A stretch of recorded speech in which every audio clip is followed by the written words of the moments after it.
Hello and welcome to JTech Repairs. And today, thanks for joining. And today I've got, hopefully, this is my pure DBA digital radio from my kitchen. And basically, it's got a little bit of a sound issue. It was being a little bit temperamental, so I thought I'm going to put it on the bench and see what we can try and do to restore to get the sound back up. Chances are it's probably going to just need some contact cleaner, and hopefully we can get this back up and running, and so I can get this used. What the heck is that? Yeah, bugs. No, ain't is that a bug? Yeah, bugs. They come free. They're not cheap. So. First of all, just looking at the RC plug, obviously it's all bent up. It's obviously not the best that front, but you know, the main thing is, let's see if we can open this up. It looks like a little bit of damp's got into there, because looking on the back, it looks like the lamination started to come off a bit. And we're having a strange issue here with the barcode. It looks like it's disintegrating and it's just going to powder. Wow. So first things first, let's get the let's get this off. I need to get the aerial off. Lucky enough, these aerials just unplugged, so they're pretty good on that front, because it's obviously a DBA. I'm not sure with other DPAs. I mean, I suppose they're all the same, I suppose, but hopefully we should be able to, you know, put it back and all well's good. Might be able to get a little bit of a better sound. I mean, I've noticed all the handles now all pitting on that front, so it's obviously not great in you know, when it comes to health on that front. First things first. Can I take that off? Chances are it's going to be a no, innit? And looking at inside there, I'm going to need access to the switch. And looking at that, looks like a socket that I'm going to need to put into that, to put a socket in. I'm hoping not. I mean, you know, I won't know that because obviously I'm going to need access to the switch. So first things first, let's open it up. Jesus, is that? Okay, give me 1 minute, guys. Let me get my torch because I can't see.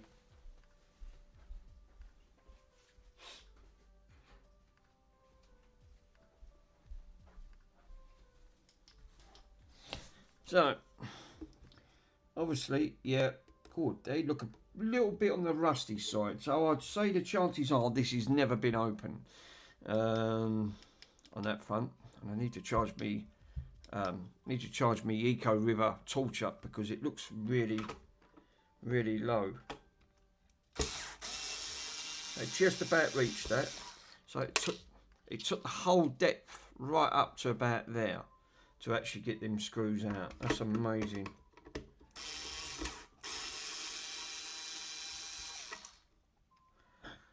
That's why you got to have deep screwdrivers with some of these.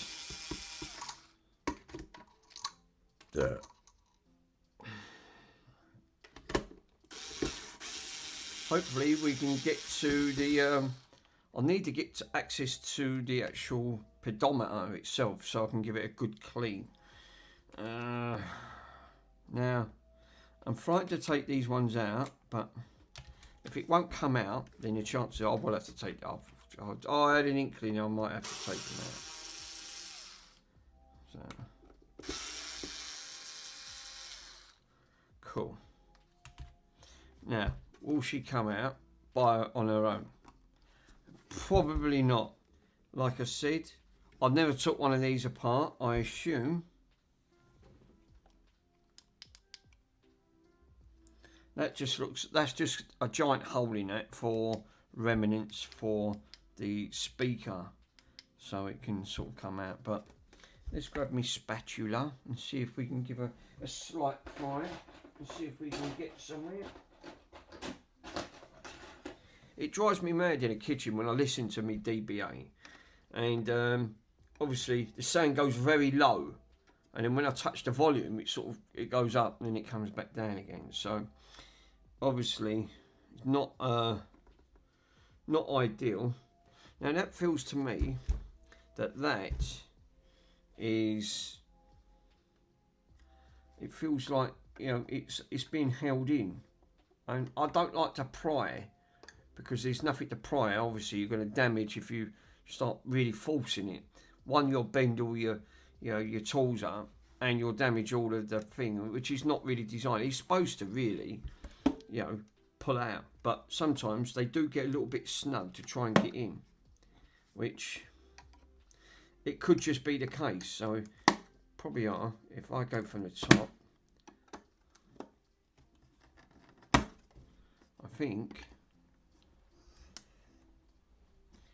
I hate moving things when it don't feel comfortable, you know, of moving. Then I'll stop. There you go. Obviously, oh.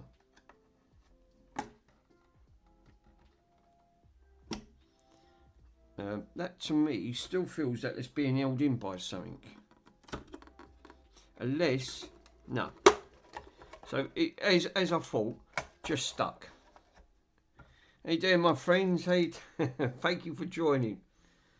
Car 4, Chat Fix, how you doing? Nice bush. Yeah, bush. I got the name. I cocked the name up. It's supposed to be Pure. It's a DBA digital radio. This is my kitchen one. I use these. It's one of these Evoke ones on the model. And the issue I've got with it, it was working lovely. And in the last couple of months, the sound started to get really low. And then when I touched the volume, it boosts. And then it sort of come up and then went back down again. And if you leave it, it goes virtually quiet. So the chances are it's going to need a bit of the old clean, a bit of the old brush, you know, on that front. Where is everyone today? Is not everyone who's not streaming? I mean, normally there's someone on for streaming wise. I mean, so far I've got nearly 51 videos to upload. So I could probably spend the last couple of days just doing uploading, but you know, I don't know. You missed. I think, like you said, you missed out on a great. You missed out on the great sort of like Magic Smoke on the radio, on the car radio. That was not intentionally, but obviously I thought crank the volts up a bit. Yeah, it literally crank the voltage up a bit. You might be, you know, it might just need, you know, just a little bit of tinkering. Yeah, I over tinkered it too much, and I'm afraid it looked like it took a capacitor out. Amazing, it does still work, but obviously I'll put it back in the box and I'll put on there, come back in 7 months' time. So, but I've had to have literally a tidy up because I had a stack of what I call uncluded sort of like scenarios where, you know, when you're starting a project, and like all projects, you put it aside, wait for parts. Yeah, then another project starts, wait for parts. In the end, I stopped counting at 9. So, you know, that obviously, a great 8-bit. Thanks for joining, brother. So, yes, sorry, I cocked it. I thought it was a bush, you know, and it's obviously not a bush. But it's an actual Pure radio. So, hopefully, but I've got to try. I can't even bloody move in this thing. Jesus. So, yes.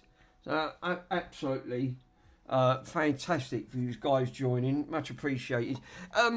Did any of you guys, there was obviously learning about electrics and the thing. Joey Does Tech, right, and JFix are inviting people to join their community of learning about electronics and how to repair.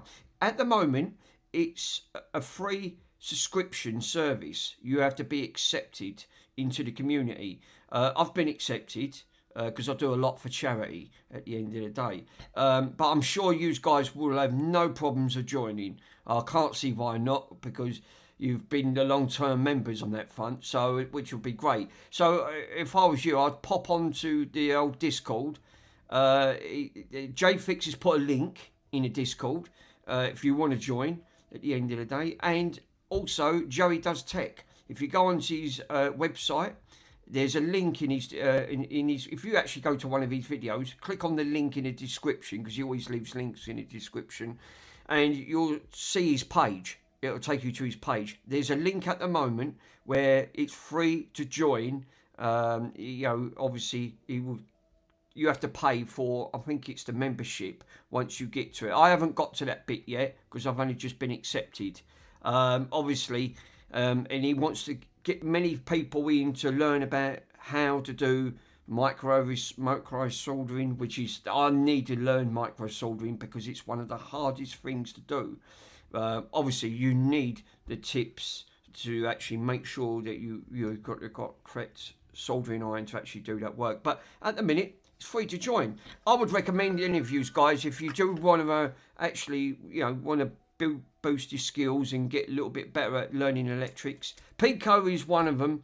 Obviously, he's a very knowledgeable person, and he's really helped me out quite a lot. So, which I'm really grateful for that. Carrefour's been one of them at the end of the day. So yeah, absolutely. You guys great. Thank you so much. Obviously, I'm still a noob, but I sort of know more than the average person, but not an advanced. So I'm not classed as a beginner, but I'm sort of like the next one up from a beginner until you get to the expert stages at the end of the day. Even Joey Does Tech, and and also, who's the other one? The Coder. He's another one at the end of it. These are big YouTubers. They started off from small, worked their way up. So it's all about learning and how to do things. I'm more probably biased. I mean, because I get a lot of stuff from the hospice, a lot of my bits actually are mainly all retro. So it sort of makes sense for me to stick with retro, because there's a lot of other channels, a lot more, bigger channels that do moderate stuff. But with me, 9.9 out of 10 is literally, it's going to be retro, because that's all I've got at the end of the day, and I seem to get more retro stuff coming in, so it makes sense to me to stick to what I do. But the only downside with retro, like a lot of the 9+ projects that I've started that I can't finish, is parts, which with a modern component, if say for argument's sake a component went on the phone, obviously they're bits, you just order the part and you just swap it over. Retro, you can't do that. It's not that simple, I'm afraid to say. Bit more, I find retro's more challenging. It's nice to look at, but also, trying to get the part, you're probably going to run into the problem. No, you're not going to get the part for it, because it's obviously obsolete at the end of the day. Like the Bush 1968 record player. And then I've got a 1966 record player that's actually got a valve in it. I've never seen, that's the very first valve system I've ever seen in a record player. Obviously, it's got a capacitor issue. I can't buy that capacitor because it's a 3-in-1 capacitor. I've never seen that before. It's something I've learned at the end of the day. Again, thanks to Pico and Carrefour, obviously pointing me in the right direction, really helped me out. Pico especially, he's very knowledgeable. He's got all of this knowledge about, give me precise, readings, because when I asked him, who's the other one in there?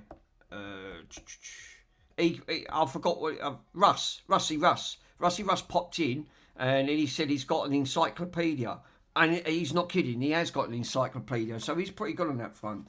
But yeah, obviously with this, there's not much circuitry in this, I'm afraid to say. And looking inside, so we've got just a silly little circuit board. Obviously, you're going to have a driver in this at the end of it. You've got the display and just like a little mid-range speaker, obviously, to drive it. Obviously, I need to gain access, and there's a big capacitor. That's not a capacitor. I thought it was a capacitor, actually. So I need to gain access to this on the front, but they put hot glue in. which obviously the hot glue, like all hot glue, Andy likes hot glue. He really likes hot glue. He uses hot glue a lot. So, good old Andy on that front. So yes, I mean, even Andy, he's building his channel up. Good on him. So it's nice to know that us as a community, that's what it's all about: helping others, and also learning as we go along. I mean, because we all pick bits up from each other. You might see something that I've missed at the end of the day, and vice versa. And this is what the insight is, because it takes years to actually get the knowledge and the know-how, obviously. But you know, people like myself, obviously like Pico, we're all getting on a bit, you know. So we are obviously we're still learning on that front as we're taking this long journey down this road. So I would definitely say, you know, don't give up, keep persevering. Perseverance is good. So. And that's what we like to, that's definitely what we like to do, is keep persevering what you're doing. So, yeah. And things, and you tend to save yourself a little bit of money if you can repair it. Yeah, by doing electronics since I was really young. See what I mean? Now, Carrefour, that's a prime example.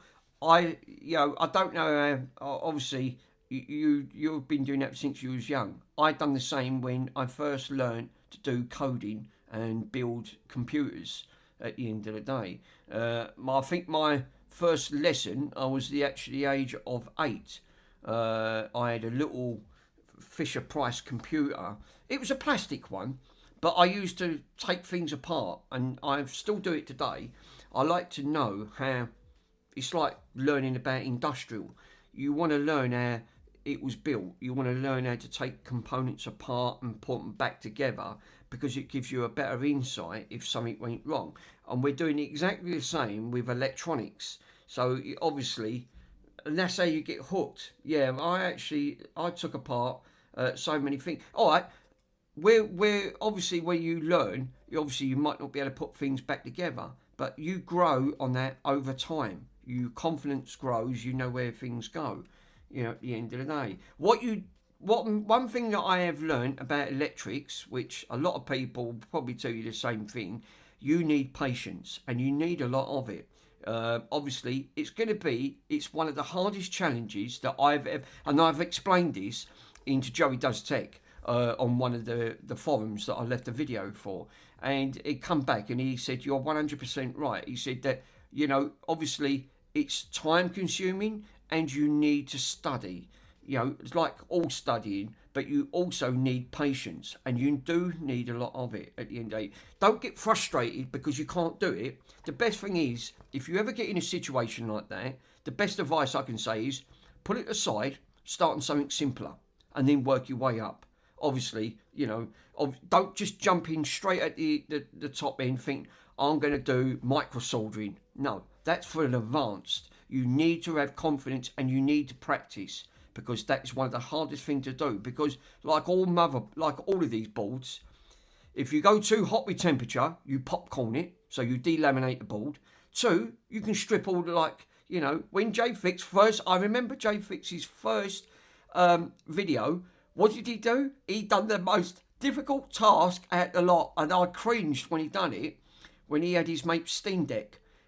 He basically tried to put on a HDMI port, like a form of port, and that's, you've gone straight in at the deep end and you've tried to do that, and that is, I wouldn't have done it personally. I would have said, no, I'm not confident enough yet. Until I build my confidence up, pass it down to someone that he knows. And not only did he do that, he done trace damage. Also, he partly delaminated the board, so he was lucky he didn't do damage any further, and he had to give it to Andy to repair, which Andy did do a really good job, because Andy's good at doing that. But again, we've got to get to that stage. So if you're not confident, don't try and attempt it. Just work on something simple and then work up. That way you're building your confidence up. You feel much more in control when you're doing your repairs. But if you're not 100% sure, just stop. Don't try and carry on to make content at the end, because again, it's not. It's easy to defeat and actually saying, I will come back to this when I do feel better at it at the end of it. That way you don't damage anything at the end of the day. And that's probably that's the chance I get. And when I teach people how to build PCs and, you know, navigating around there, they do the rookie mistake and they try and do the most complicated bit first. And I say, don't start on the most simple, work your way up. Then that way you get to know where all the components go, a bit like doing electrics, and you know, and you do it flawlessly. And Andy's got to that stage, but he's still learning. Like we're all still learning, but he is good at doing other bits and pieces. Not everyone is good at doing that, but we will get there. I'm not saying that we won't, because we will. You just got to keep at it. So it's a bit like this at the end of the day. This looks a little bit complex. Obviously, I've got to try and take this out. And one thing I don't want to do is literally start yanking it and pulling all the wires and ripping it directly from the board.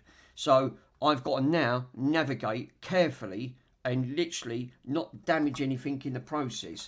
And like I said, it's not the easy task. You're doing the most difficult thing of even try to do a simple thing as cleaning a switch, which this is quite complex, because now I've got to take the entire board out to get to the switch because it's behind the facial. So, and it looks like I've got to take that out. There's a hexagon screw in there, like a little nut. So I've got to get to that just to pull all that out. But I've got to be careful not to rip all this. And if I can get to this, to see, obviously there's a big heat sink in a way. So I think what my best bet is, I'm not going to try and take the heat sink off, because again, if you try to do that, obviously there's thermal paste on that to take the heat resistance away. There's a chances are I'm going to damage that coupler. So, you know, obviously, and that coupler is quite important because that obviously gives you all your power. So I'm probably going to leave that alone and go from the front, but I still need access to the screws, which I can still gain access. So again, just navigating, look before you even start. Don't just dive in and, you know, and thinking, oh, bloody hell, yeah, perhaps I shouldn't have touched that at the end of it. And, you know, so try and find the easy bits to do first before you get to the complicated bits. So that's exactly what I'm going to do. So even though I've took that out, I'm going to now get me socket set and see if I can try to get a little small socket in there to pull that out, because obviously if I take that still won't move because that's been held in with all this front plastic, and I don't think I can even take that out, can I? No, I won't, because of that reason. So I even if I took them screws out, that's still being held in, so that will have to come out. But thanks for you guys for joining.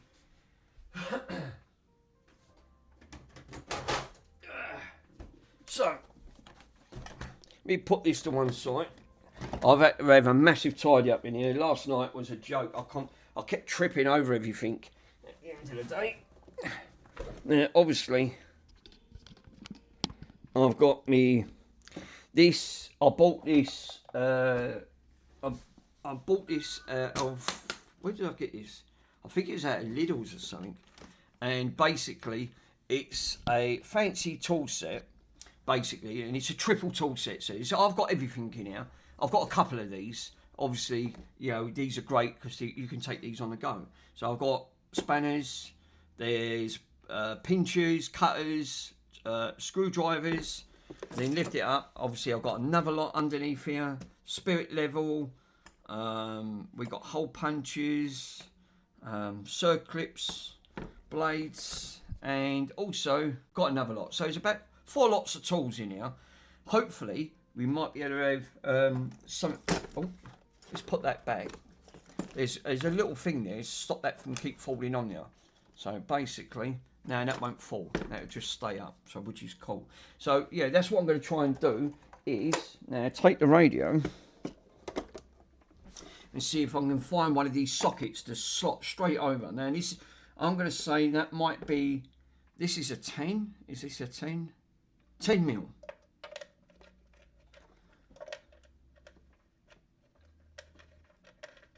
No, not a 10. Blimey. What about a 11? Is that 11 mil?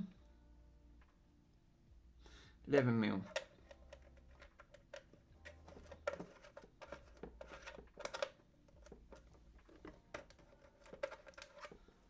No. I don't think we're going to get a 12 in there, to be honest. Now we're stepping up. Yeah, it is. It's a 12 mil. Wow. So, let me get my little...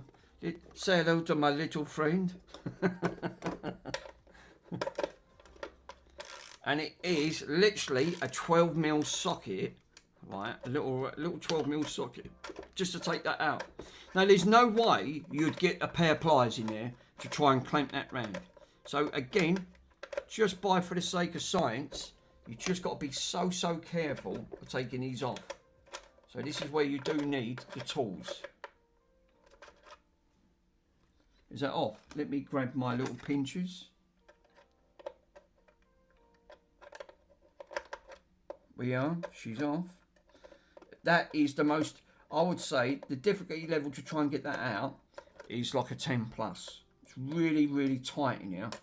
And that socket just about fitted. And that was really snug.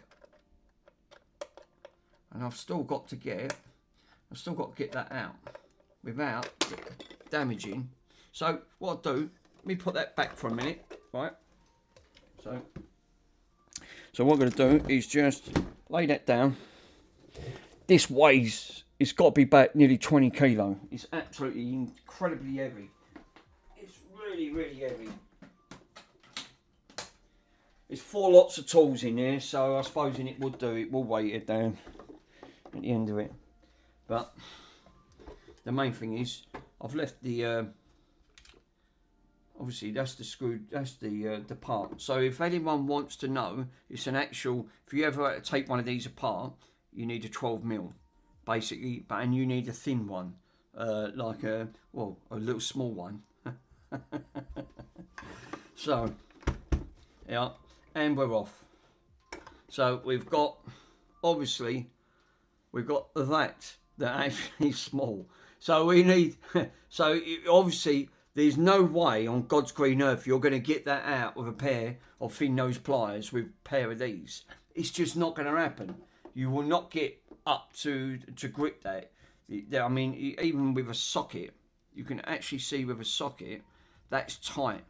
That just fitted in there perfectly with that part. So for future reference, 12 mil. Most of these, and it doesn't mean because of the make. I've seen bushes in these as well. So the word bush, do a DBA, exactly the same thing. So it's still going to be standard that you're going to need at least a 12 mil to actually try and take that off. Now that's taken off, that should not be held back there when I undo the screws, and that should pull out. So again, even that was a bit of a challenge to get that out. So I've got to now look to see, fucking hell, I've got no room in this at all. Literally no room at all. So I'm hoping that these will come out. The only downside is, can I get to the bottom without... Yeah, I can actually. Jeez, actually I'm going to struggle with that. No, it should be alright. So let me see if I can try and get them.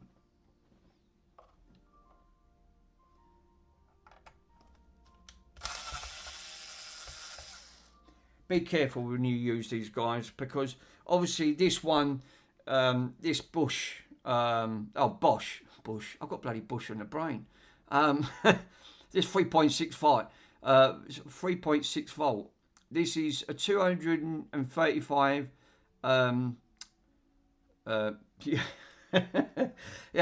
Yeah, basically, yeah. This Bosch one, it's got 235 Newton meters of torque.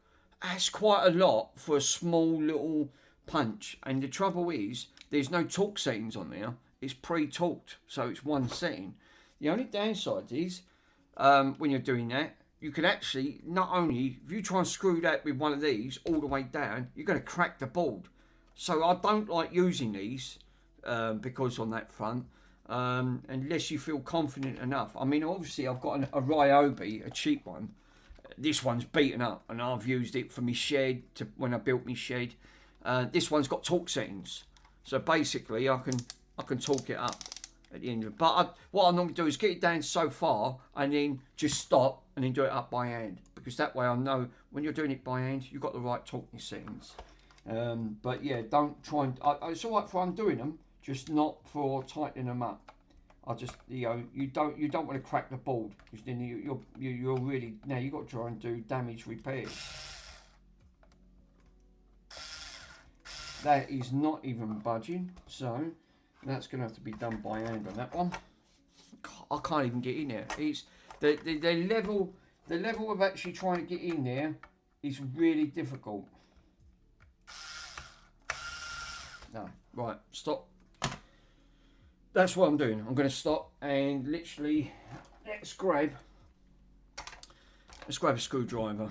I feel more confident at the end of the day. That's just it. What I've just done there, I didn't want to continue and try and wash stained on it. Just stop, because you know you're going to end up breaking it at the end of the day. Is that a small bush?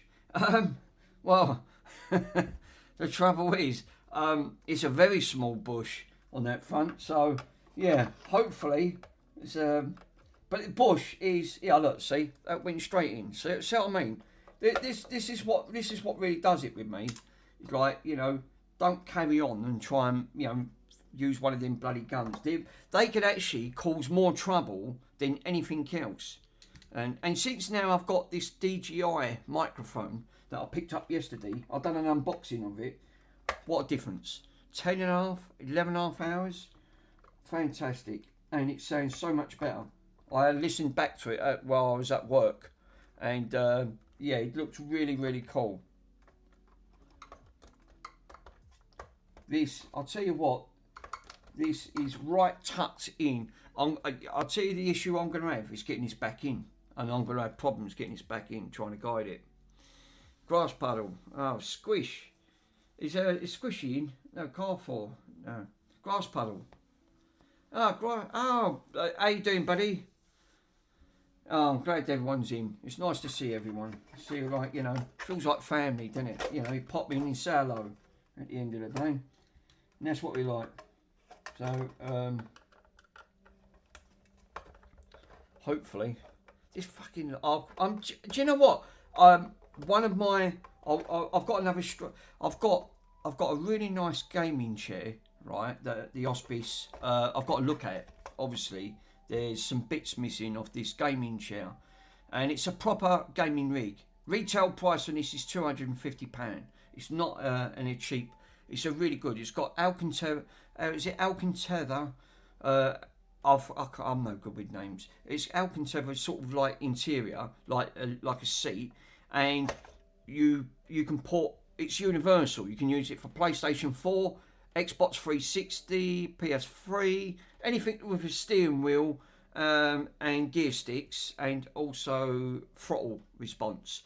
It's actually it's buried. I can't even get to it at the moment because it's buried on the balcony with loads of other stuff out there that's buried, like everything that's buried. And obviously I've got a PlayStation 3. Actually, let me show you before I carry on with this. It's got some issues. I've got to sort it out.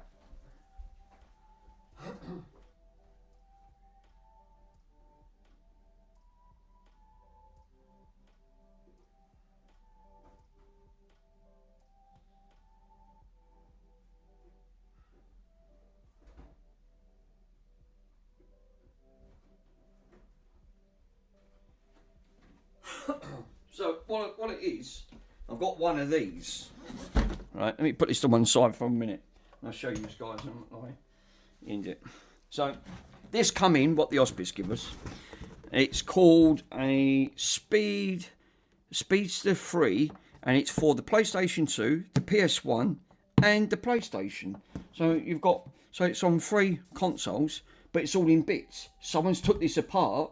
I think they tried to do some modifications to it and they buggered it up. So I've got to try and do my best to put this back together at the end of the day. But I was going to do this as a package deal to actually, and when I say it's in bits, it really is in bits, right? So someone's obviously, I don't know what they tried to do there, flappy panel, right?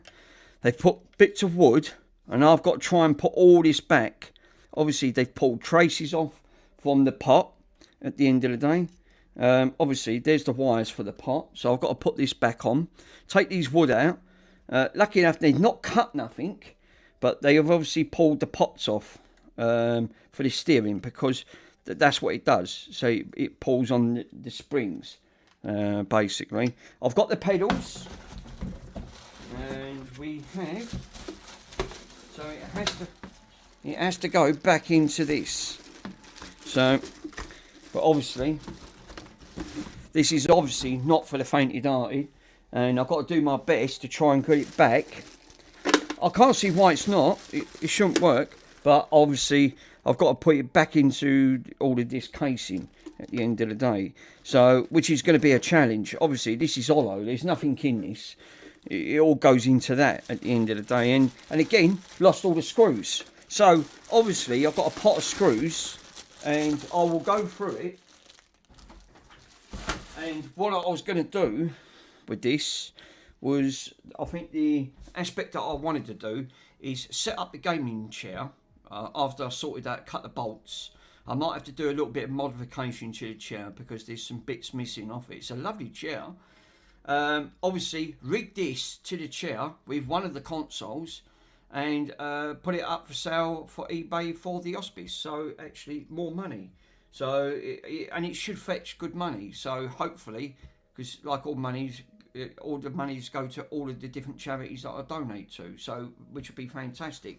So this will be great at the end of the day. So and I'd be able to stream on that, because obviously I've got VOD bot on the phone, so I'll be able to put that on the chair and I will stream it, because I've tied this in now with OBS, which makes it good. So you guys can get to see, and I can hook it up to my 85-inch TV, and you'll see, you know, obviously you can see how good it looks. So we can play a couple of games, and you guys tell me. I've got a stack of games that the Hospice obviously donate, and obviously I might be able to come up with a good package deal. If you guys are interested, it's going to be it won't be a bidding auction. It'll probably be about buy it now price, like all this stuff is, because they tell me roughly what it's worth. So, which I'm more than grateful, because that cuts all my work out at the end of the day. So, and they're more than happy. You know, they are quite reasonable with their prices. But this should be really cool once I've set this back and put these wires back. But I don't know what the bloody hell they was thinking. Lucky enough they didn't break nothing on this, because this is all plastic. Obviously, it ain't going to take much to break it at the end of it. So that's a future project that I did want. I showed you guys. I haven't got round to doing yet, because obviously I've been doing other bits and pieces. So yeah, this should be really good. But I can't wait to put that back. I found the pedals, so I've got all the pedals. I've just got to make sure it comes with the wire, because I can't seem to find the wire, but I think I know where it is at the end of the day. It's buried in, because it all comes in where they just drop it all off to me. So on that front, but yeah, hopefully I can get that back up and running, and that'll be quite cool on that front. Now it looks like to me someone's worked on this before, and I've never had this apart. I have never ever had this apart, and I'll show you guys in a minute if I can get this out in one piece. I'll show you exactly what someone's done. It looks like that is a heat sink, and the heat sink is not in the best conditions. Whoever's done it has done a very poor job of soldering, and I'm sure I can improve that, because my soldering skills have definitely improved. So on that front, and I've now got a much better soldering iron. I feel a lot more comfortable using that soldering iron now. So that front. Now the only downside is I've took all that off, you know.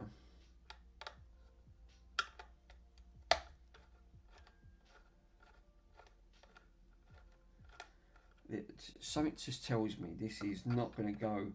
Trying to even get this out, this is not going to be the way I wanted it to be, because I've took all them screws out now. Right, where's my torch? Well, I would do. I've lost. Oh yeah, it's over here. So I took the torch out. Right, actually trying to get through all the screws where I needed to get, and I still can't take this out. Right, regard this, that there's nothing in the way of actually holding this in. which it shouldn't, and I don't want to force, because there's nothing holding on the front there at the end of the day. I don't think that comes off. Oh, it does come off. And guess what? There's another one right in the middle of it. Of course there is. So I mean, if it don't go willy-nilly, don't try and force it. You know, and I didn't even see that one, and that looks smaller. So that ain't going to be a 12. So I'm going to have to get my toolbox back out again and go through it. Oh my God. Right. That's probably, the chances are,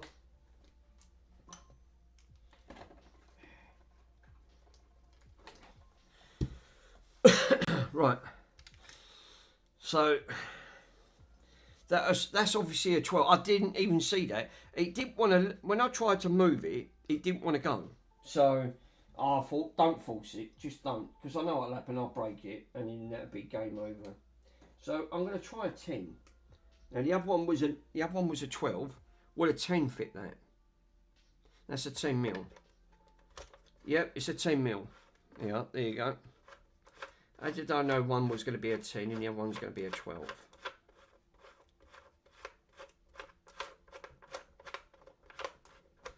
Never ever straightforward, but at least you'll know roughly the sizes. Yeah, that's off. So that should, and it is, yeah. So it's 10 mil. I just knew, just by looking at it, knew that was going to be 10 mil. Right, now I can give that a slight push to see if that actually moves. So let me move this out the way, because I'm going to trip over it and have an accident, which I don't want. So obviously I've got a bloody big bar thing stuck here, and someone's blobbed a load of glue around it. So how are you supposed to get to the board? And that looks like that's been melting. That has been melted. Wow, someone's melted. It looks like that's been slightly. It's hot glue, but it's also been pinched at the same time. So, right. So obviously I've got to take this out. Right. Now look, someone's put a load of hot glue around that. Obviously that's plastic. It's not metal. But now I can gain a little bit better access to the connectors, and there's another screw right behind it. See what I mean with the screws? So the things that you've got to learn just by taking your time. And it still don't want to go. Wow. I'm really shocked, because there ain't no more screws on this now. I can't see any. Unless I missed something. There ain't no more on there. That looks like an IC chip. That just don't feel. That feels too tight to move. Obviously, I can't get to. Bloody hell! I'll say one thing. They put this together well, didn't they? They really didn't want you getting to it. So how are you supposed to get to the second layer board if you can't move it from the top one? I think there's more screws under it. And guess what? There's more screws under it. So you've got to take the top board off, which is this one, to get to the screws underneath. Now, why the heck have they done that? I've just seen a screw underneath it.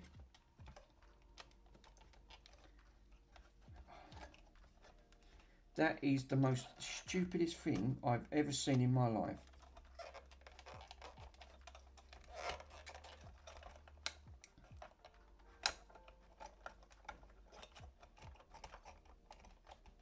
I think what they've done, they've put hot glue, and there's also sitting on a socket. And that's what they've done. So I've got to be really, really careful here, because these wires, I've got a black wire going to this board, and it's cable tied and also hot glued at the same time. But what they've done, they've also put one of those plastic lugs that slot through and they ping out. And they've put hot glue on top of that as well. So obviously not the greatest.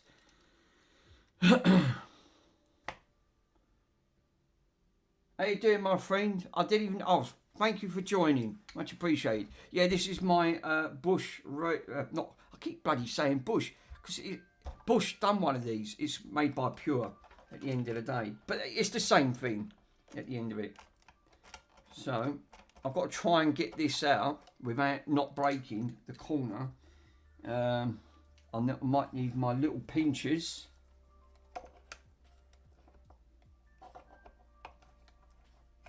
Why did I have to glue everything? Do you know what? I can't ever. Yeah, there we go. And you're going to laugh at this. Guess what was holding it in, right? That there was held in, right? Obviously, that's obviously a little tiny stand. A little tiny stand between the board and the top part being sandwiched in between. You've got to be careful not to break it. Fucking unbelievable, isn't it? So now that's out. Look, guess what? There's another screw right underneath it. This is why I say don't go mad. And it looked like it was sitting. It's sitting on top of these pins as well. So they've multi-sandwiched this board. Well, I'm glad I didn't. This is reasons why I don't like pulling on things, because it always worries me. Right, now she's coming out. Thank Christ for that. Right, so we've now got to the peg. All of that just to get to the pegnometer, right? Because that's obviously where the issue is with the sound that's causing the problem.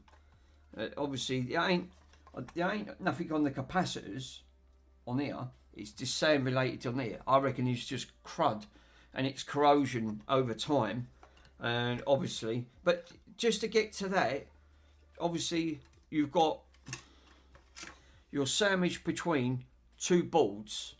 Obviously you've got to be careful, like, because these are soldered, obviously, for the LED at the end of it. But you need access to all these buttons and these as well.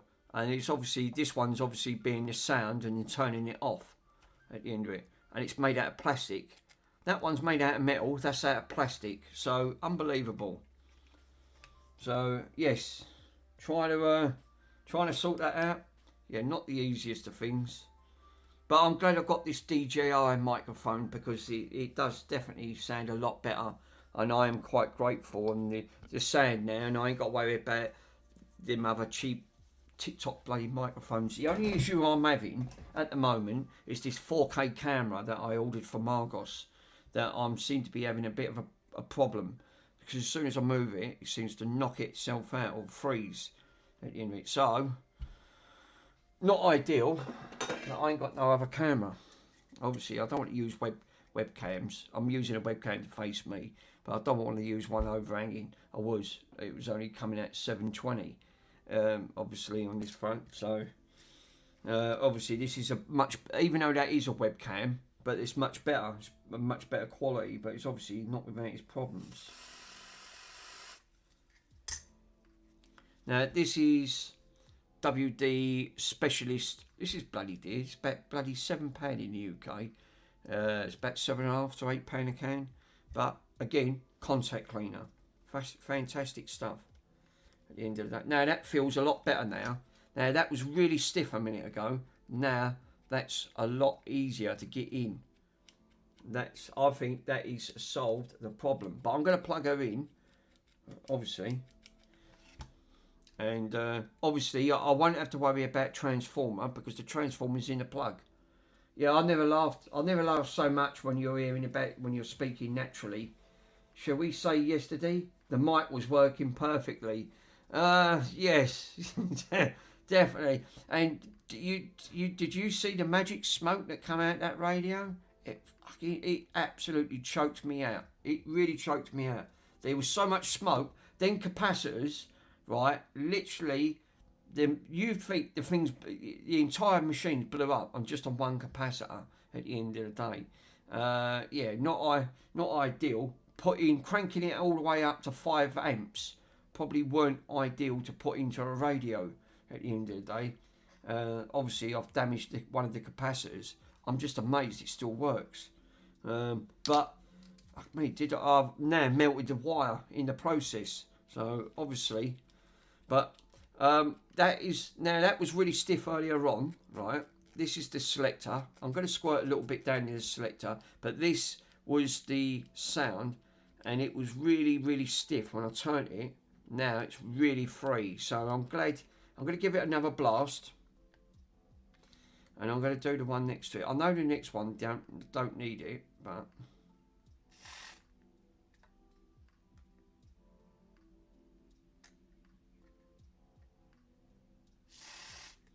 yes. So 51 videos I've got to upload. I think I'm going to be quite a while trying to do that. I'm not in the mood to try and put up 51 videos in one go at the end of the day. It's like doing streaming, you've got to do all the bloody editing, and that's the most hardest part, and then you've got to cut and trim it. It takes hours. Just to do one, it took me the time the time YouTube tried to, I swear I could smell myself. I'll tell you what, seriously, Stuart, you would have, the breathing of them fumes obviously didn't do much, my lungs much good. But yeah, just to upload on YouTube on one 4 to 5 hour video, which is about the average stream, it took just shy of over 5 hours.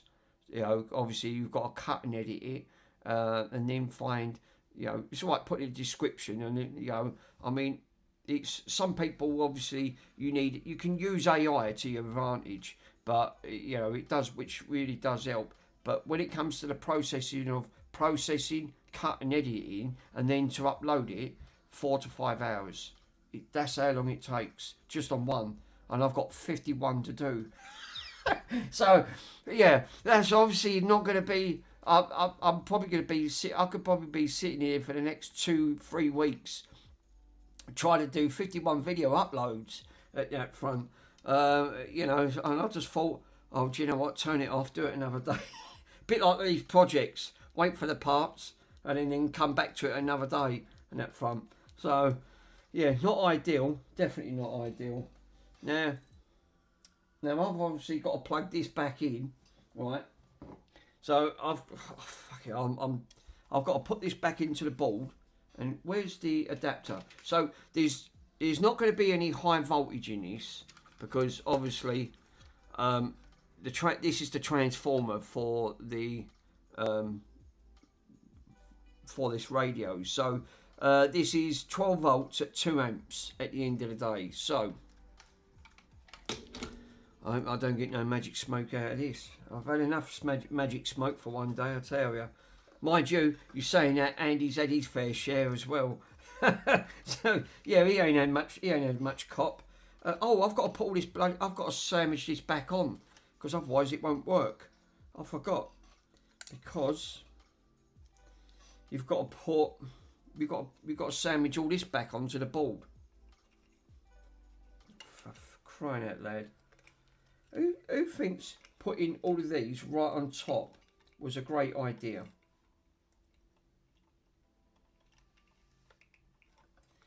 Jesus.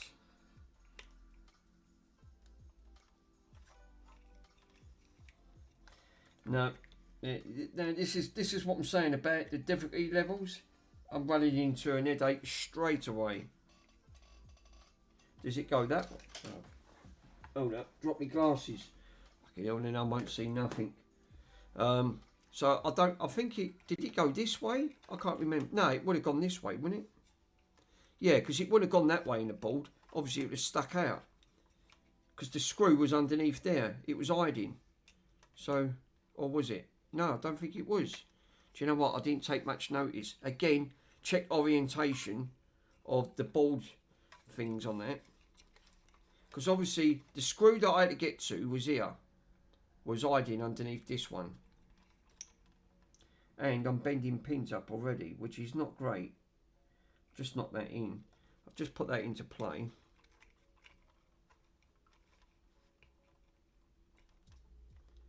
That don't feel right to me. So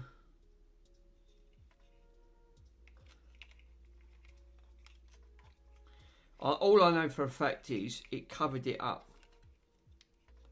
This got covered up. So obviously you needed to take the top off to get to.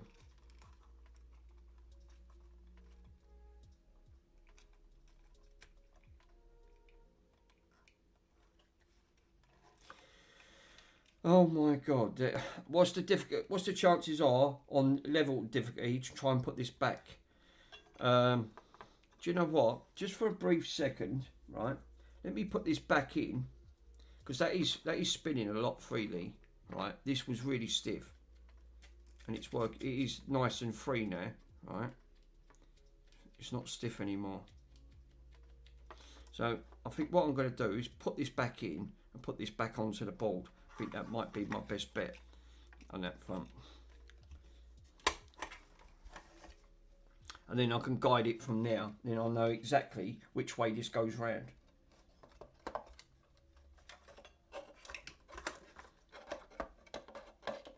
Obviously there's a seal on that, so not the type of seal that you're saying like ooh ooh. See what I mean? But even doing right, what did I say earlier on? I say even try to do the simplest task by even doing a switch, right? By cleaning. Look at the process I just had to go through just to try and get to try and clean it. I've not even repaired it, but I'm just even trying to get to it. It's given me an headache, and you've got to be so careful. And it makes no difference if it's a radio, it could be a little handheld device. You know, some things are simple to put back. This difficulty level is a 10 plus. This really is not for the. I wouldn't say this was for the beginners to try and put this. You know, because again, I'm going to run into a problem. Right, is that back in? And she's back in, right? So now I can now put this back, and hopefully I'll know which way this will go back.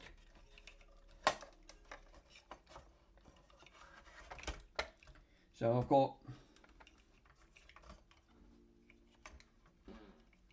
to put that switch back in. Is MK in? I forgot, is MK in? Let's have a look, see if MK is in the actual stream. Carfor. No, Chatfix. Oh, Chris Fix. I thought it was Chatfix. No, MK's not in. I thought MK was in, actually into the stream. He left a Discord message on there. He done the loudest fart going. I thought I was absolutely cracking up at the end of it. I thought it was the door closing. And it wasn't. It was actually MK. He farted so loud. So yeah, that was actually quite funny on that front. I thought it was hilarious. But I thought, bloody hell, I'm surprised he didn't follow through on that one. That would have been really comical. You'd have had to run quite quick to the toilet.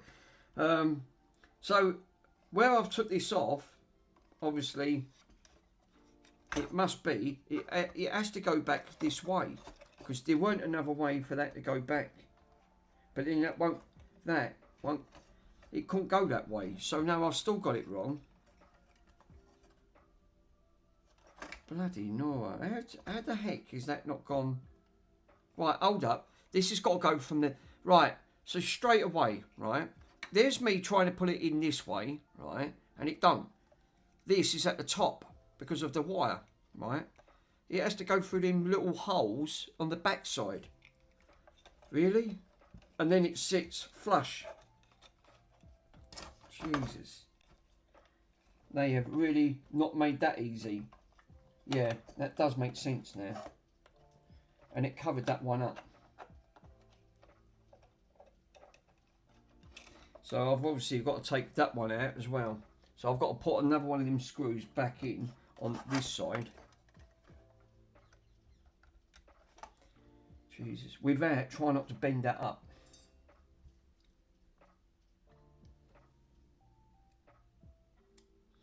Yeah, MK cracks me up. I do like watching his channels. He was doing an unboxing or something. I've just seen his video. MK.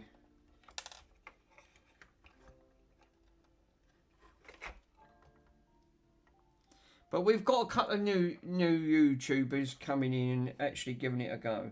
And that's what I say. Don't be frightened. Give it a go. You never know. You know, even if you done your first stream, you know, it gives you confidence. You know, because then you're thinking, bloody hell, this is actually quite fun. And that's what it's all about. It's all about fun at the end of the day. Even if you can't fix it, take it apart, put it back together, and make a video at the end of the day. Someone might not see that video, you know, and you're thinking, I've made a video of it, taking it apart, putting it back. It's still that it gives you confidence. Even if you can't learn to fix, it's like learning how to do PCs. I mean, not everyone wants to learn how to do PCs at the end of it. But to me, you know, it's not for everyone. It's a bit like this. It depends what you want to do. What you want to do. To me, I want to learn about repairs. I want to learn about entertainment at the end of the day, you know. And it is entertainment. Obviously, people like myself don't have a TV licence. At the end of the day, this is my TV licence. At the end of the day, and it is great entertaining because you can sit there and have a cup of coffee, have a sandwich while you're watching someone struggle, and see them cock things up or blow things up on the TV. You won't get that on a TV. It'll all be edited. At least this is live. That's one aspect. You know, if you see someone think, oh, yeah, I wouldn't have done that. You know, rather them than me. At the end of it, and you watch someone else's mistakes. I've got to get some light in here because I can't see a bloody thing. It is the most difficult thing to put back, is this system. There you go, she's back. And as snug as a bug in a rug. So I've put the 2 screws underneath. Right, so that's now all put back, which is cool. The only thing is, one thing that I've not put back, and I'll tell you what I've not put back, that tiny spacer, which I'm probably not going to put back, because that made it very difficult of getting that back out at the end of the day. So the chances are I'm leaving that out. It's not important. It ain't going to stop it. It ain't going to stop it from working.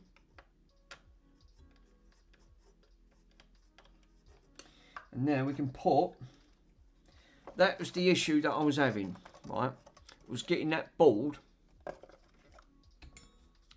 right on that board in there, on that top little board, where that black wire is going. That was the bit right in that corner with all of them connectors, trying to get that slotted back without that not bending any pins up. That's not, like I said, that's not the easiest thing to try and master. But I've done it, persevered, but I put it back. So now we can put back the screws. So hopefully we can put all these screws. I'm not putting that little standoff back in, so it can bugger off at the end of the day.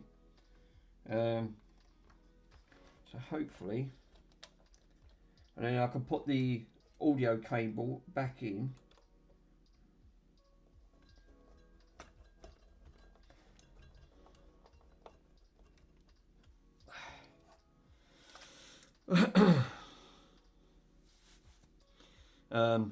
But yes, definitely makes things interesting on that front. But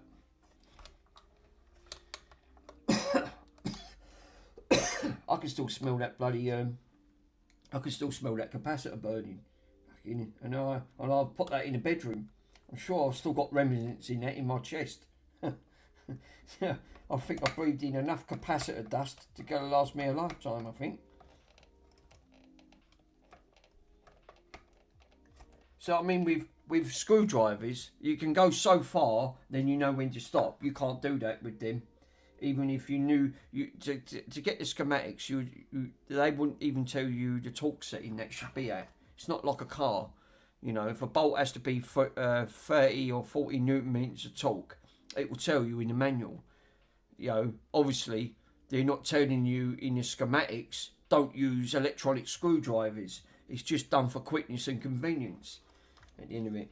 So, you know, but like I said, they can end up being a curse because sometimes these boards are so fragile, you don't want to split or crack them.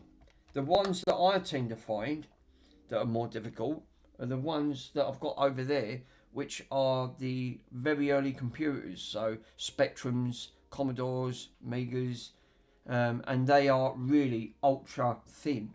The board is like wafer thin. You do not want to, really do not want to put. I don't recommend using a heat gun because you will literally you'll crack the board. It won't take much to crack it. So, you know, even when I use my soldering gun, right? I normally put it on 300, and I will not even. I'll probably put it on 280, and I won't push it any more than that because for that reason. Because you'll delaminate it, and then you take all traces off. And I've already got trace repairs on the two Atari 2600s there. So one of them I'm waiting for a pot. It's got to come from Germany. The other part's got to come from Spain. You know, I'm hoping to get them before Christmas at the end of the day, so I can finish the record player off at least. You know, obviously, again, all I've done was moved it, and it broke that capacitor. This is what happens with vintage stuff. It's too finicky. It's really, really delicate. You've got to be ultra careful. You just can't go in there.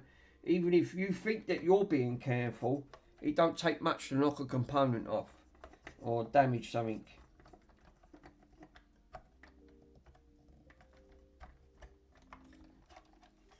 We got one in that one.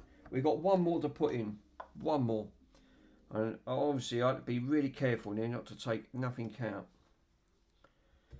So you just can't seem to get in there with your fingers, because when you've got big chunky fingers and they look like chipolatas, you know, obviously you're trying to put it in. And when they manufacture these boards, I always tend to find they put them right next to the leg where you need to screw it down. So they pack it so tight away in the corner, you can't even get a screwdriver in there sometimes. And it's a nightmare, and you're trying to get the screw back in. You may have been lucky to take it out.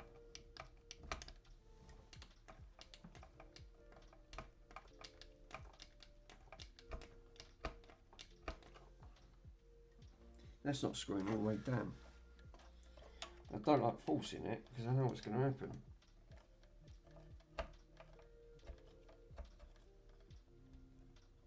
That's it.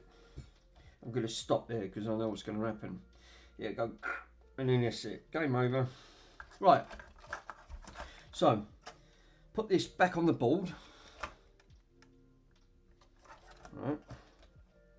So all I wanted to do was just give that bloody switch a good clean, but I couldn't obviously gain access to it.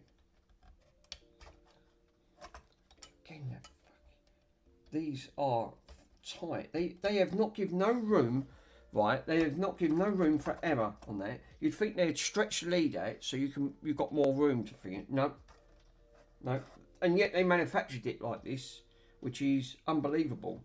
Obviously, I ain't put the tube back in yet. But I'm not going to put everything back in yet, because the first thing I want to do is put the aerial back in.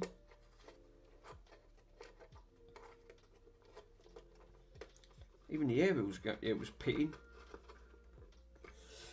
I want to tighten it up.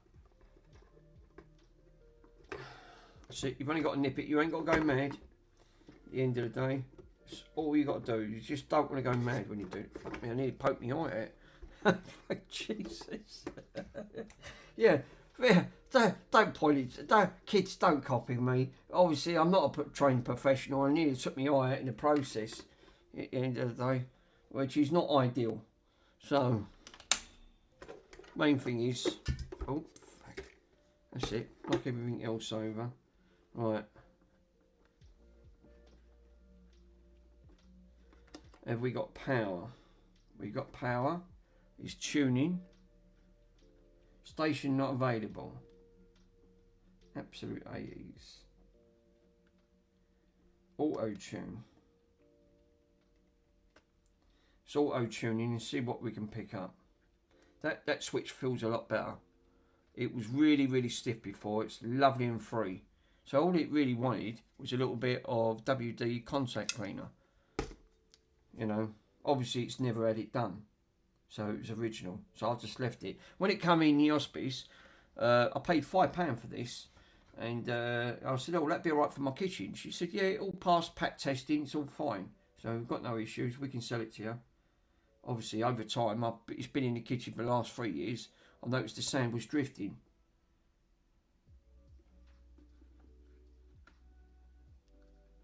I don't know if we've actually... No stations available. So, set up. Station order.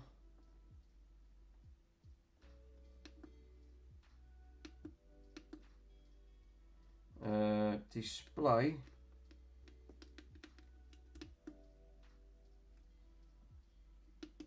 I thought, I honestly thought that didn't these DAB digital radios, did they have they should have normal FM on these as well, shouldn't they? Because I mean, like you said, looking at it, I can't seem to find that option. Preset, yes. How do you confirm?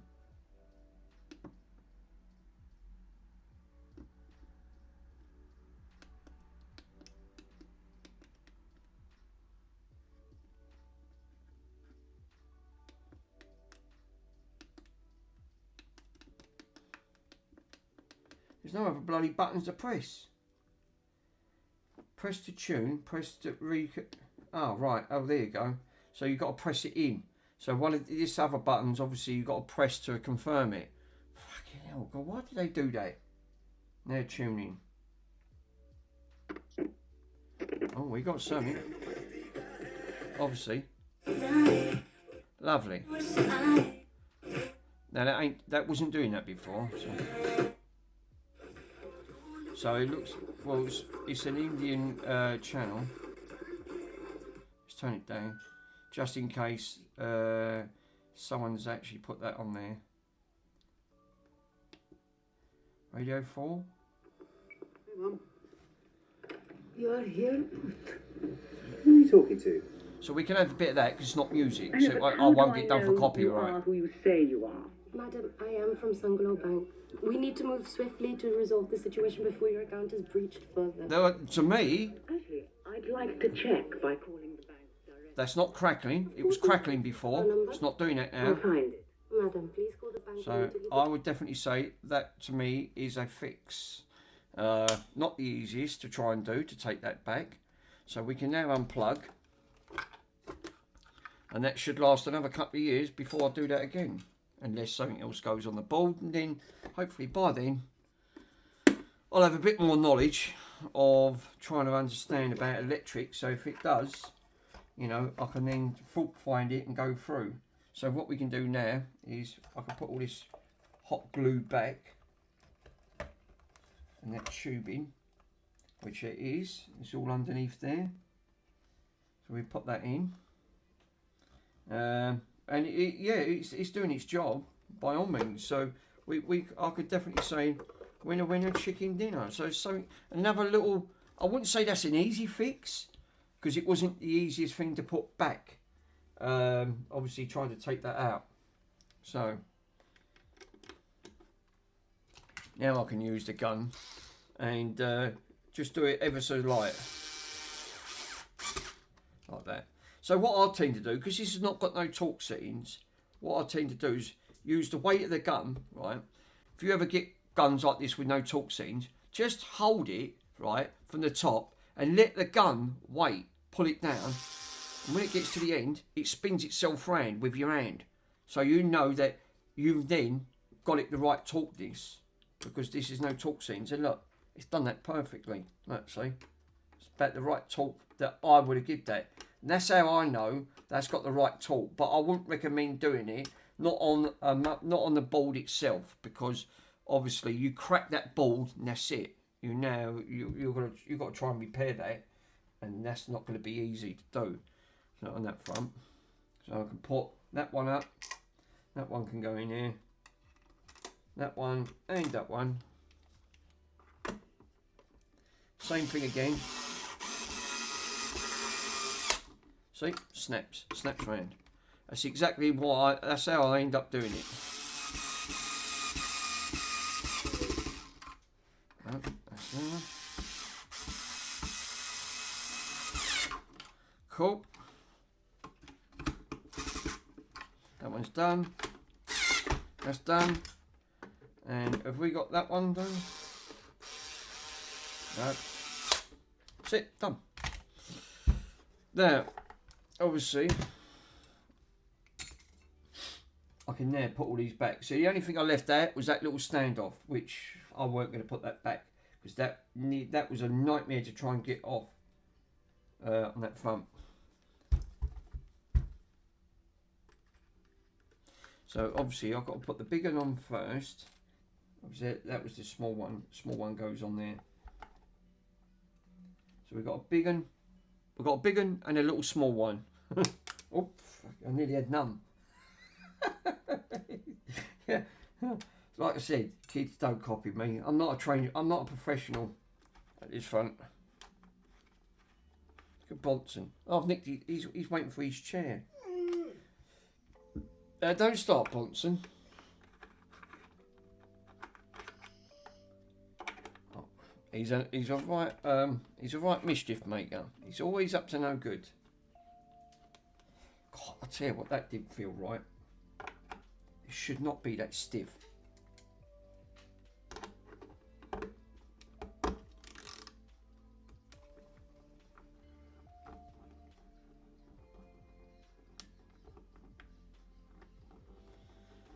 All that is so it keeps the torque settings on there. That's it. I'm not going to go mad. That's it. That's lovely. Yeah, and I need to clean in between because it's absolutely disgusting. It's probably never been a clean on that front.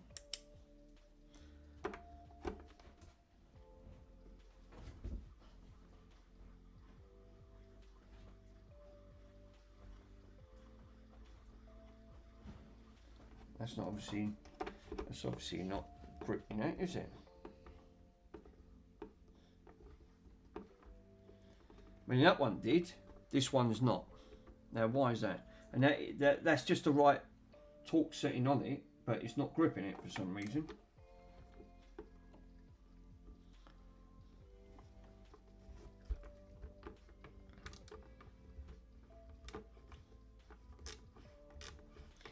Saturdays, it's always Saturdays and Sundays. No one seems to stream on a Saturday and Sunday. It's the best time to stream. Obviously, you're at loose end. You know, once you've been round your parents or been round your girlfriend's place or something like that, or you come back, it's just nice to chill out and just thinking, well, yeah, it won't take long. No, that is tight. It's clipped now, but that wasn't clipped earlier. Yeah, that is clipped. Okie dokie. So let's grab the cloth. Watch the cloth moth. Into it. Watch the cloth moth. That's from the film Quadrophenia. If no one ain't watched it, go and watch it. Absolutely brilliant. It's all in the 1960s with the Mods versus the Rockers. At the end of the day, it's just as good as the Warriors. Yeah, at the end of it. So if you ain't seen the Warriors, go and see that and all. So they're old films, but I'll tell you what, especially the Warriors, because it's all set in America. And it's all about ganglands where they try to get from one end of New York to the other, and they've got all these gangs after them, and it's really good. They've got to try and get home. I think it's Coney Island, I think, where they start from. But yeah, really cool film. I love that film. I've watched that, so I'll watch that endless of times and it never gets bored. I think that has to be right up there on one of the top part of the films I've ever loved watching. So, look at this is the only thing is, it's like, when you touch things and it just goes all grimy and things like that. There's years of grime I'm taking off that, and that weren't by me. Obviously, it was done by the previous. That goes all the way up. And it goes all the way down. Cool. Oh, excuse me. Made a lovely curry today. You know, I've done a katsu curry. It was absolutely lovely. I've got the remainings left out there. I'll have that later on. I do love the old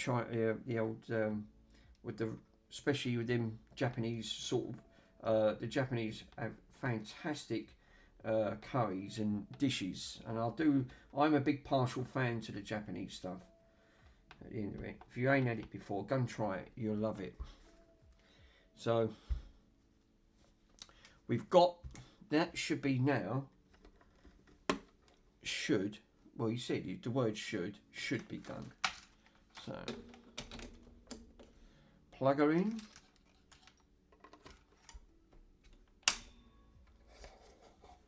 Put that up. Oh, watch the aerial.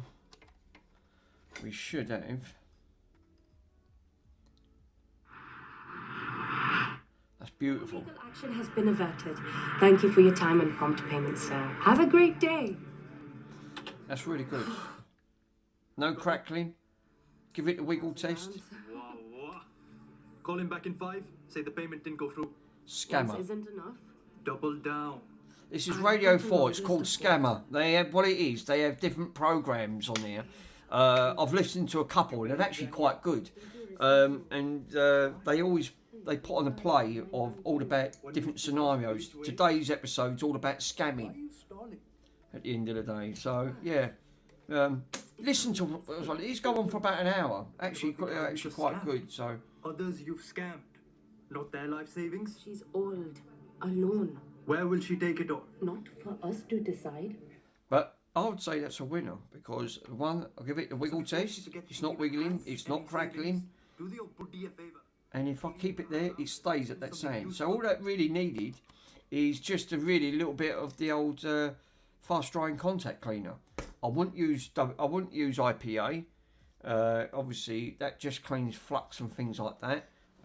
With switches, you rather use Detox or I think it's Detox because I've got some of that. Making it, yes, Detox. Deoxit. Detox. So you can use Deoxit, or obviously this stuff's a lot more expensive. I'd try and save that as much because that little tube there, that was £20 just for that little tube. I ordered that from America. They don't, because again, made in the USA. So this is not made in the UK. So £10 was shipping and £10 was for the Deoxit. So I'll try and save that to the best I can get. So I would say, for the sake of the UK, just buy some WD, specialist fast contact cleaner because it's going to be quicker. But this stuff is good. It will do its job. It does it very well. All the Americans, they can get that. They ain't got to worry about import charges and duty taxes. But I'm glad this is sorted out because now this is to me, is fixed properly at the end of the day. So I can put that back in the kitchen and have my... literally have my, I called it Bush. It's funny. I've got that wrong, yeah. Because Bush made the exact same radio. If you look online, if you look at the Bush one and the Pure, they're identical. They literally, the buttons lay out the same. It's just that it's got the word Bush. But Pure, they obviously made audio stuff. They obviously done, I think they've done iPod docks and things like that off the top of my hands. But yeah, I'm definitely saying... Let's put my tools back, but I ain't going to finish this room because I'm going to try and put that pot back on that little. Try and see if I can try and get that put back.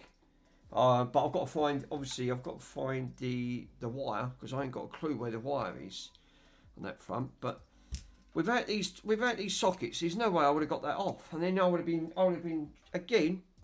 Even for a simple thing like a radio, you think that would be a simple fix to do. Nothing's never straightforward. Never ever straightforward. There's always a challenge. And I noticed that I won't do an Andy and put the microphone on me. I'll clip the microphone on the actual 4K camera at the end of the day. So that way, if I walk away... You can't hear conversation. I suppose you can pick up conversations, but at least it's not on there. Because Andy's done that quite a few times. and I thought, oh bloody hell, which is, to me, I found it hilarious. But I thought, well, I mean, especially the last one that he used when the bloke gave me his phone number, then he had to end the stream and edit it out at the end of the day. But it's so easy to do. This is the trouble. It's so easy to do. You don't think of it by thinking, oh bloody hell, yeah, I should have realised what I've just done there. It's too late. You now broadcasted it to the nation. It's been broadcasted live. So even if you edited it, went back to the edit and went back to the video and edited it, they still got the number. So it makes no difference if you edited the video or not. You've just broadcast it live to the nation. So yeah, obviously not ideal. Oh. So let me put this back out in the kitchen. Give me 1 minute. And put that on there.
Good to go, Brooksy.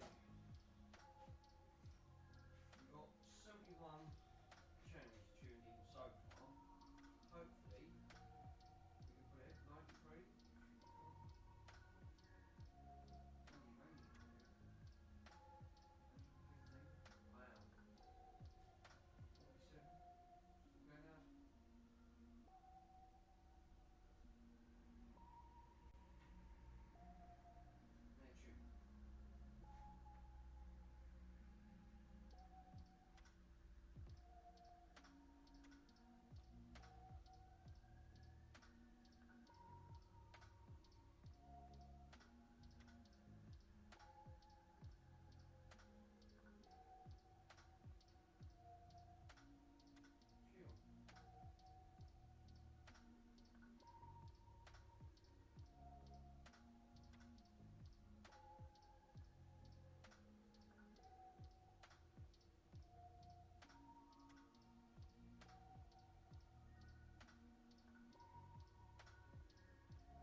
Wow. 70.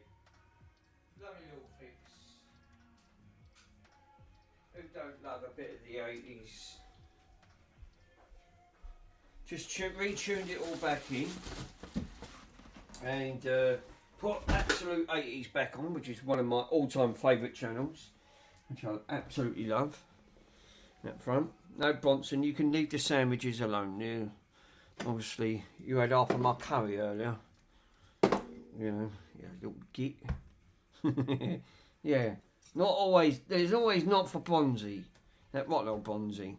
So now, obviously, there's some wires coming off here because on this you got other plugs. This had to be plugged into. I assume you got steer. Actually, God, it's so dusty. Well, it's been sitting around for so long. So what we got on this one? We got steer, pedal. So this one's for the pedal. We got one for the steer, which is these little ones. No, they're for the pedal. They not. I think they're for the pen. Yeah, the big motor. So we've got a couple here. These ones here. But it don't tell you which side that these have got to go on. I've got no schematics on these. At the end of the day. We've got one for steering. Up, down and left and right. Obviously that's for Xbox. That looks, no, not Xbox, PlayStation, because that one was the square triangle. R1, so one side's R1, R2 on the buttons. Then you've got L1, L2. Then you've got a navigation one, obviously on here. So you can use this as a navigation. So there's got to be more controls that goes on this. And we've got one there for coin, 0. And the date on this, on the actual on this, which I can see on the loan, this Speedster, this is version 2.4. The date on this was the 2nd of the 10th. So it was the second day of the 10th month, which would have been September of 2004. It's got 04. So it actually goes back quite a bit.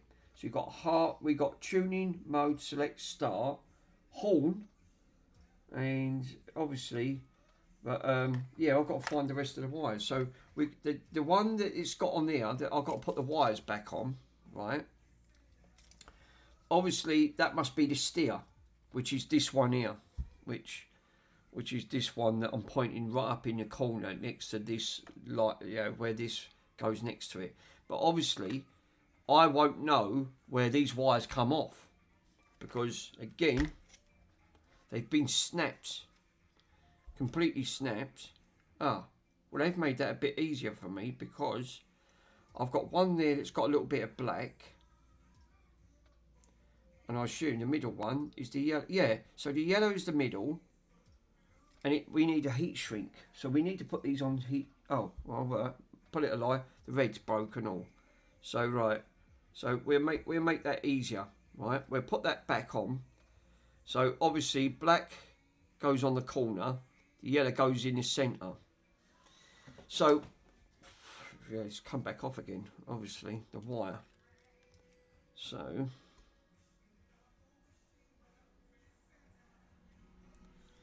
this is going to be a really finicky job to do. So first things first, I've got to try move these apart ever so slight.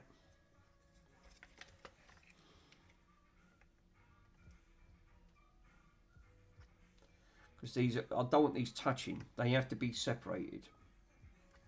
Well, I've got to be careful here because it's a board, and I do not want to break any of that board circuitry, because that's a pot, a 3-pin pot.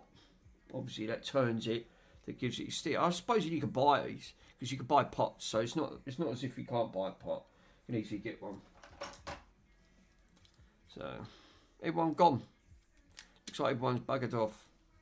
We've got one person in.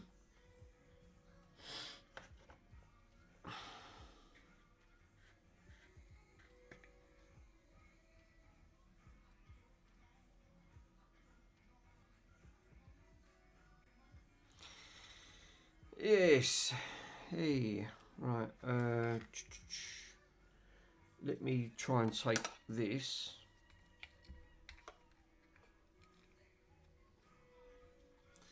I'm going to put that on there and tin this up.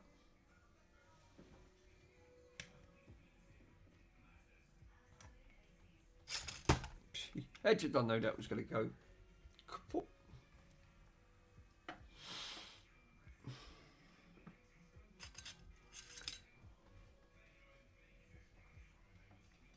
Straight up to 450 Celsius.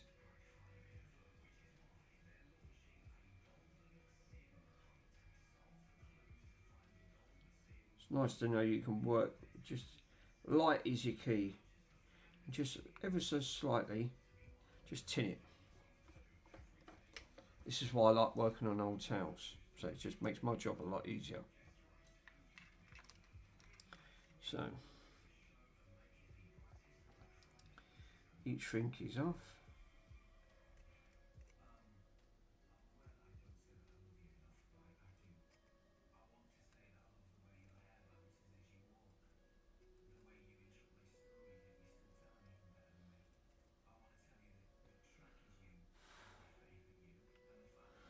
That, my friend, is a fantastic job. She is well and truly soldered on. I'm going to give her more solder.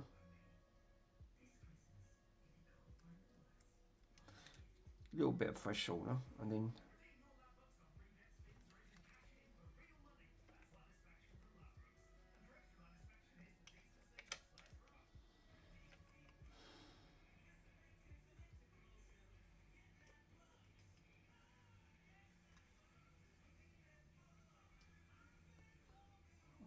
nearly.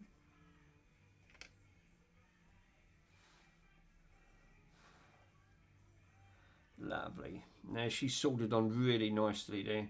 I'm really happy with that. That's gone right through the strands, just how I like to see.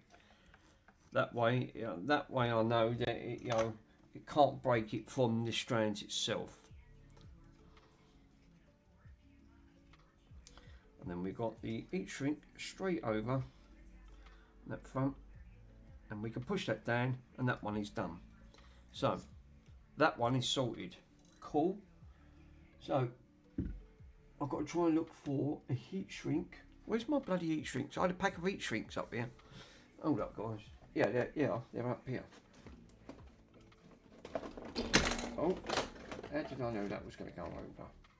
It usually does.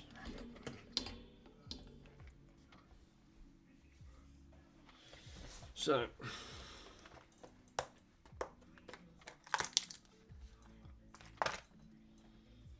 probably going to be using, can we go over with that one? We sure can. Cool. We're going to put the yellow on next.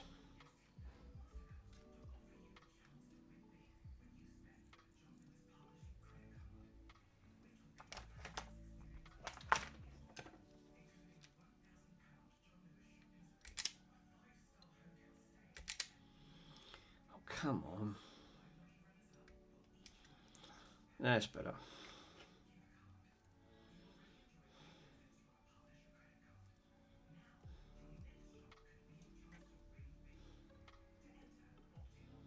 A little bit of fluxy wuxy.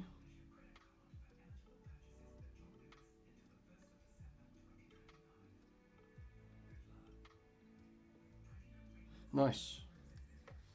Same thing again. Put in a little device so you can hold, so something can hold it.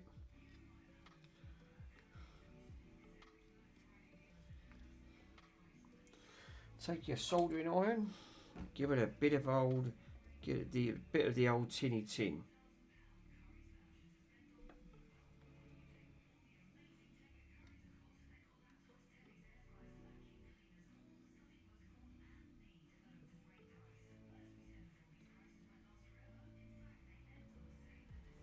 Lovely. That's just what I like to see.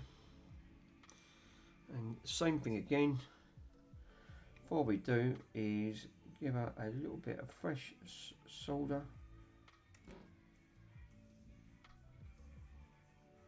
Like that. Hold the wire up.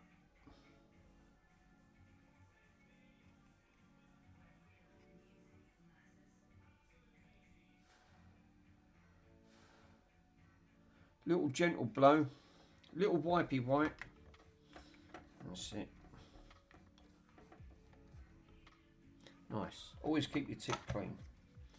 Right, now I can take that one there, bring this one down, and that's on.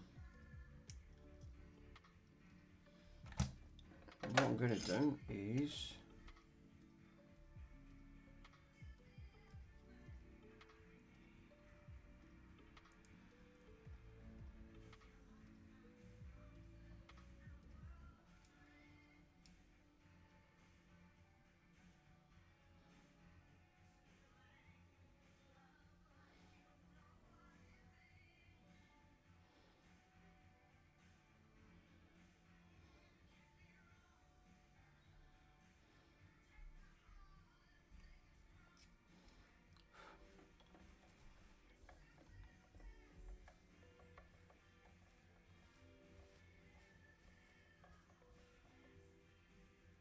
lovely.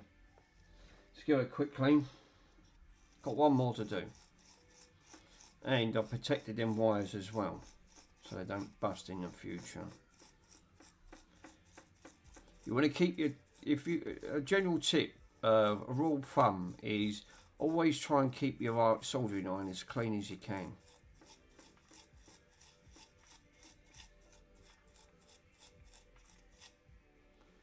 And that's just how I like to see it. You don't want a dull tip because you're going to end up running into issues. And that is lovely and clean.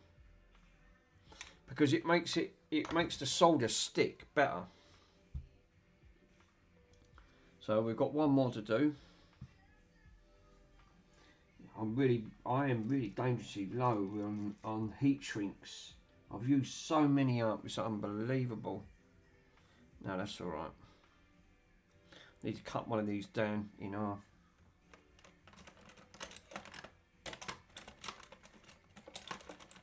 Hopefully.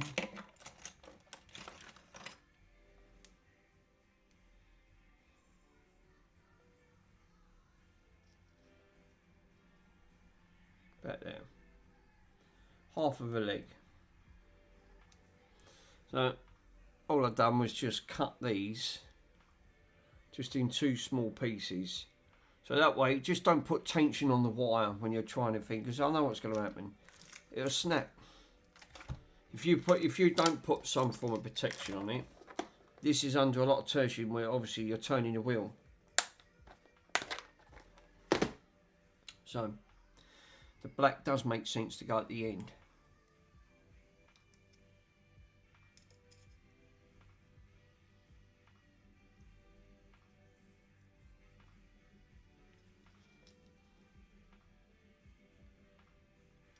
The weather in the UK is absolutely tipping down outside. I can hear it. Cool.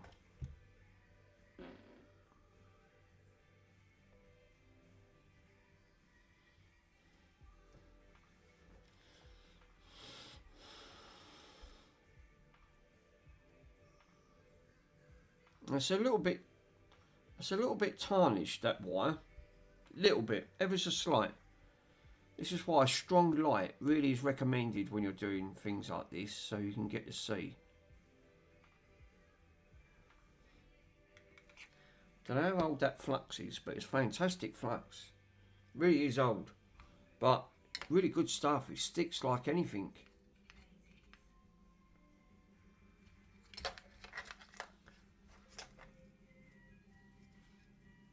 Glad I sorted the radio out now. That really did need sorting out. It done my head in. That, you know, 1 minute it worked, then it didn't work.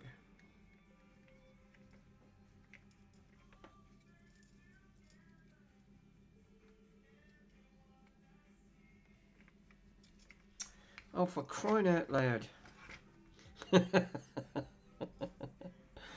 It's, yeah, not ideal.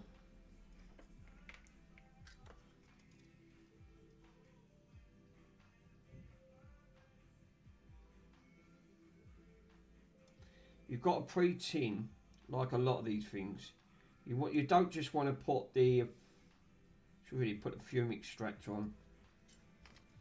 You know, you've got to pre-tin the wire. If you don't pre-tin the wire, you're going to have issues of trying to get this soldered. It's going to struggle, and you don't really want it to struggle.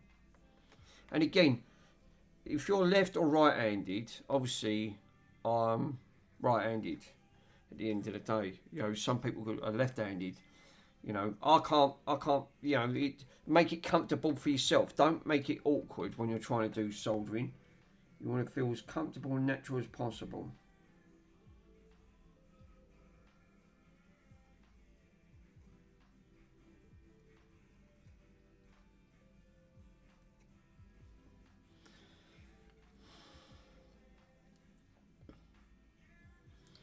So I like holding this up and then holding it at an angle. And I tend to find this works. This works for me.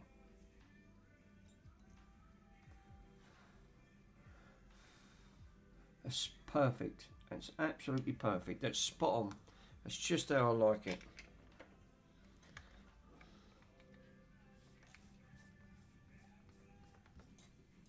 So, let's give it another quick clean. That's why I like working on old towels. Working on old towels also works in hell. You know, some use boards. I've got one of them plastic bloody boards you put there. I find they're more of a nuisance. I tend to find that a towel is much more, you know, it's much more cushioning and it's more controlling. But, you know, it works for me. Don't mean it's going to work for someone else. Lovely. So we've got a nice cream tip.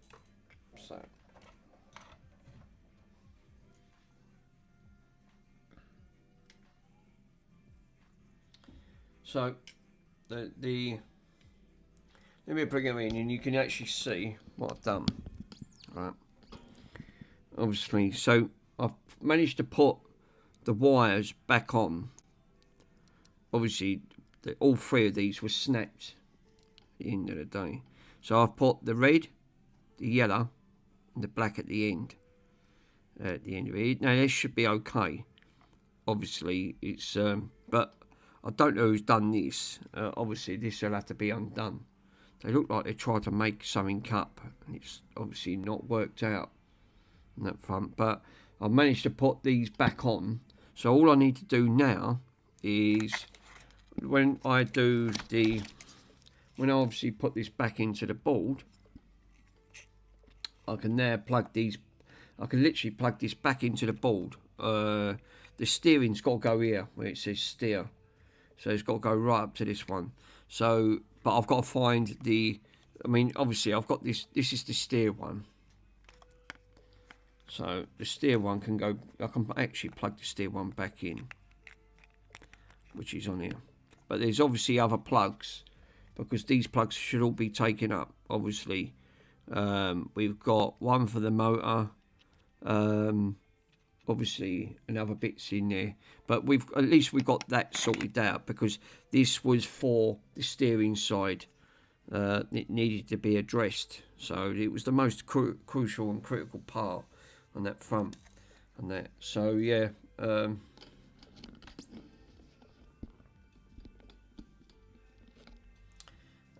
on this one I don't know which side was what, because these are, I suppose you could just, these must be for buttons, because one's got motor. Hello. Sorry guys.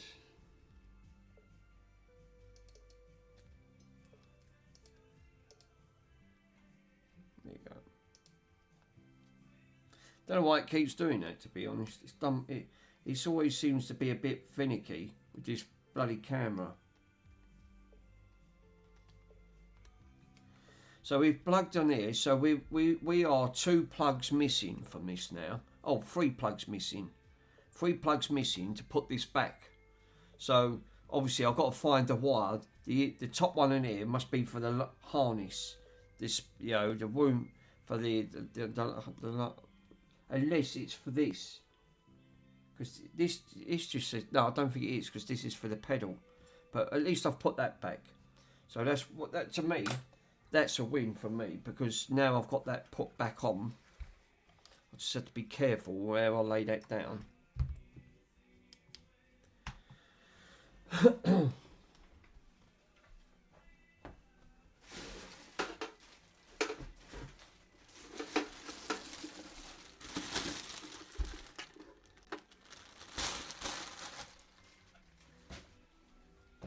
We switched. Oh bloody hell! That was switched on. That's not a good idea. We can turn that off. We don't need the soldering iron. Soldering iron can go off. We can take that out. We won't need that. Solder wick. No, probably won't need that. Or the little holder. Won't need it. Put that up there.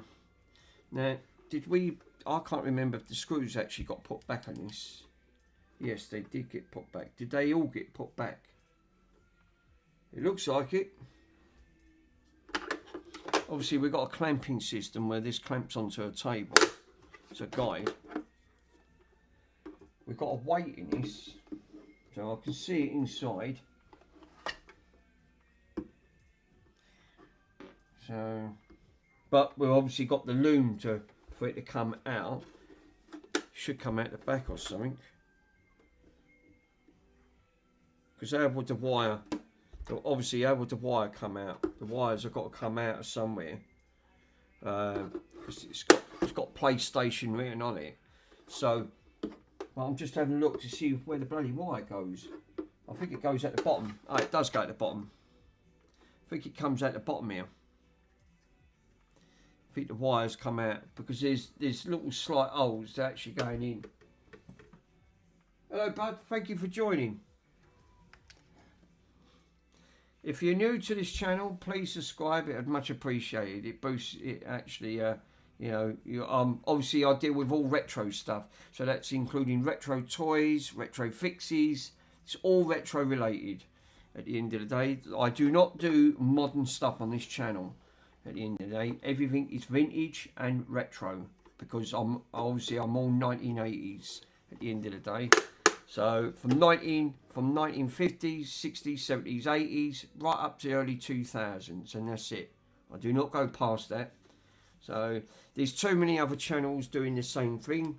Obviously, modern repairs. I don't. This is the reasons why my channels are all to do with that. And at the moment, I'm trying to fathom out on the this PlayStation 1, PlayStation 2, PlayStation 3. This is a steering wheel, so hopefully we can. I've got to find the wires for this, but I've just resoldered the wires on that front. But obviously we need the bits back into that, so let me put her back in a bag. Obviously I've just soldered the wires onto that one. So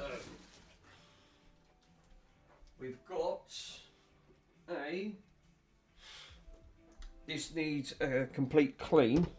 I've got some retro toys here. Obviously these are the mid 1980s ones. These could be even early 1990s, but it's going to be one of them at the end of the day. But I powered this up, but I ain't booted it up for so long I forgot. So obviously there's no. This is the grandstand Firefox. I've got a couple of these different ones. Obviously the back cover's missing at the end of the day. And what are these? Are these C-class? C-class batteries. I think I've got some C-class, and I've got some C-class right here. So obviously I couldn't find my batteries on the earlier front, so always pays you to have a stack of batteries, obviously, like everything else. And the only thing is, it's frustrating that I haven't got the cover to it. Obviously, yeah, but if you want to subscribe, say hello, great. You know, hit that like, smash the like, and say hello. That would really make an issue with my channel at the end of the day. Now I've got to hold that because obviously the batteries are going to come out. We've got picture. So obviously we've got sound. Oh, we've got sound.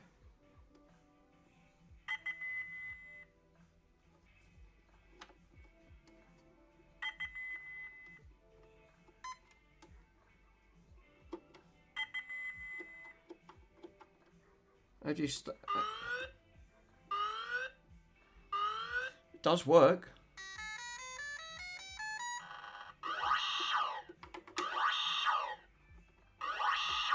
Does it move left and right? Yeah.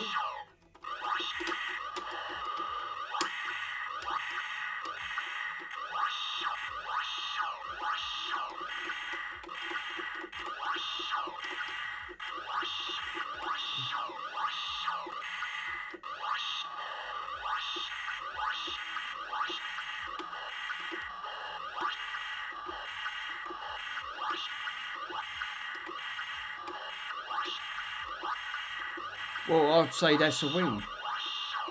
Pretty noisy, isn't it?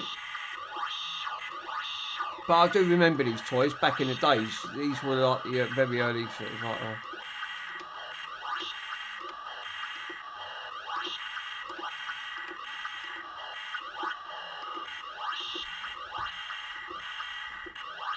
I don't think look, I've not even moved the joystick on. I'm just pressing the fire button. So I'm watching on that front, and I've cleared. Wow. Don't know what that beeping is.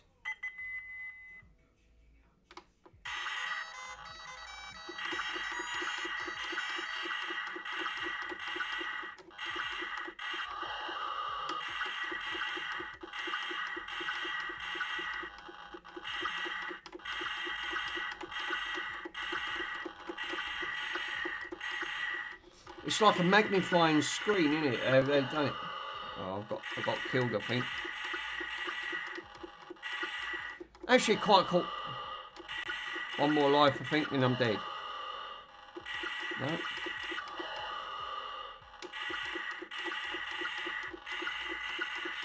Like this. I mean, how many lives do you get? What, infinite lives? Yeah, I don't think you run out of lives. Yeah, and I've cleared that one. Wow. Well, this is an easy game to master, isn't it? You don't get killed. So, yeah.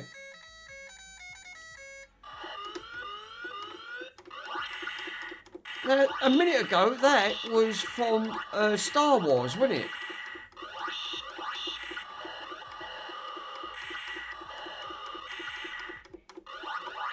I'll tell you, I think I've had enough. Yeah, what's the name? It's annoying to think that I'll need a 3D printer, obviously, to me 3D print a cover for this, because you're not gonna. These toys are very expensive. They was roughly around about £20, £25 back in the 1980s.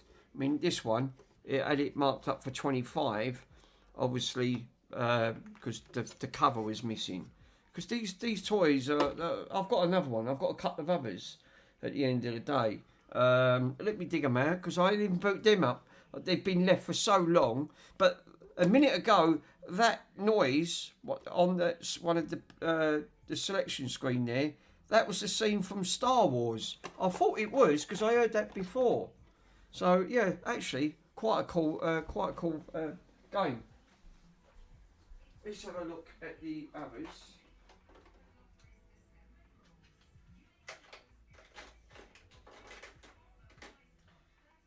I'll just take things out and not knock nothing over. Right.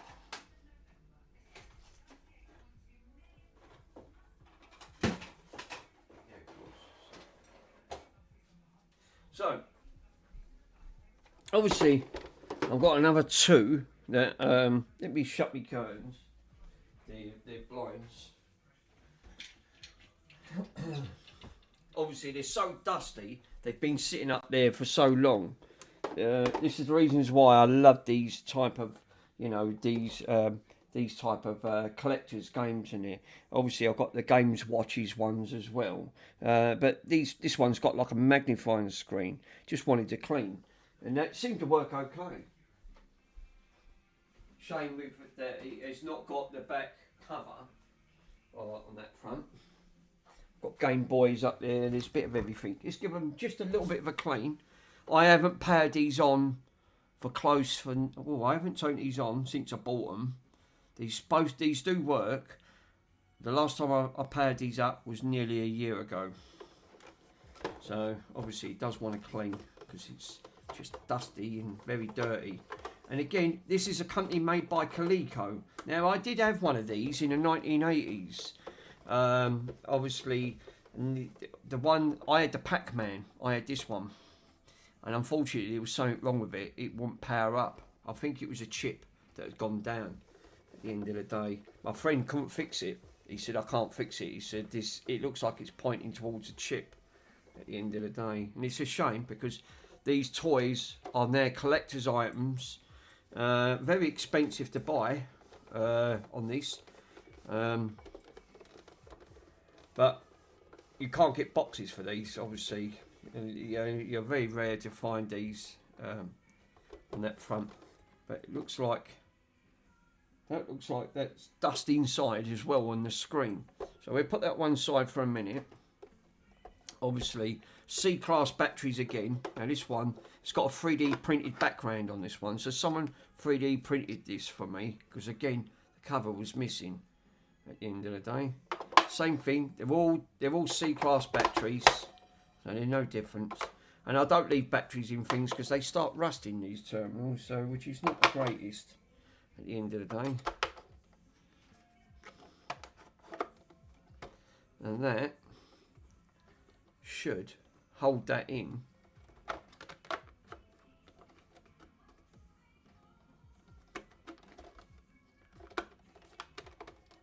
That's better. That's a bit better. So, let me bring the camera down here, you guys can see the end of the day. You might be able to see a little bit better at the end of the day. So, I'm going to switch her on. We've got power. Very dim, but if you'd have a look, you can actually see. So, you've got skill 1 and skill 2. It still works. So, it's been nearly a year since I switched this on at the end of the day on that front. So we've got a game select at the top. Preset.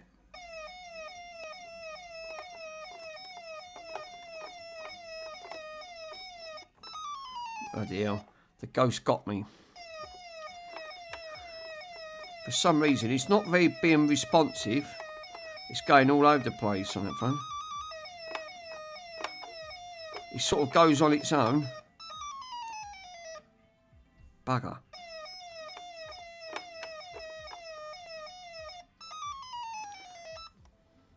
Game over. It actually says game over on the top one there. When you sort of look down at it, when you're sitting it down, obviously we've got the covers going up on this. It creates a little bit of a dark spot inside, so this illuminates up a lot better. Obviously, you can't do it any justice. If I see if I can turn the light out. Yeah, look, that's even better. So same thing again, right? So you guys can see.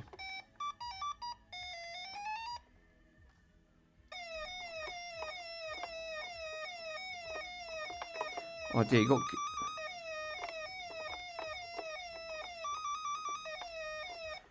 Oh, they cornered me. They got me in.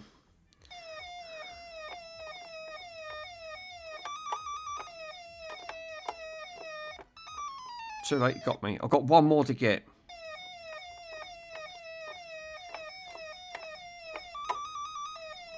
Oh.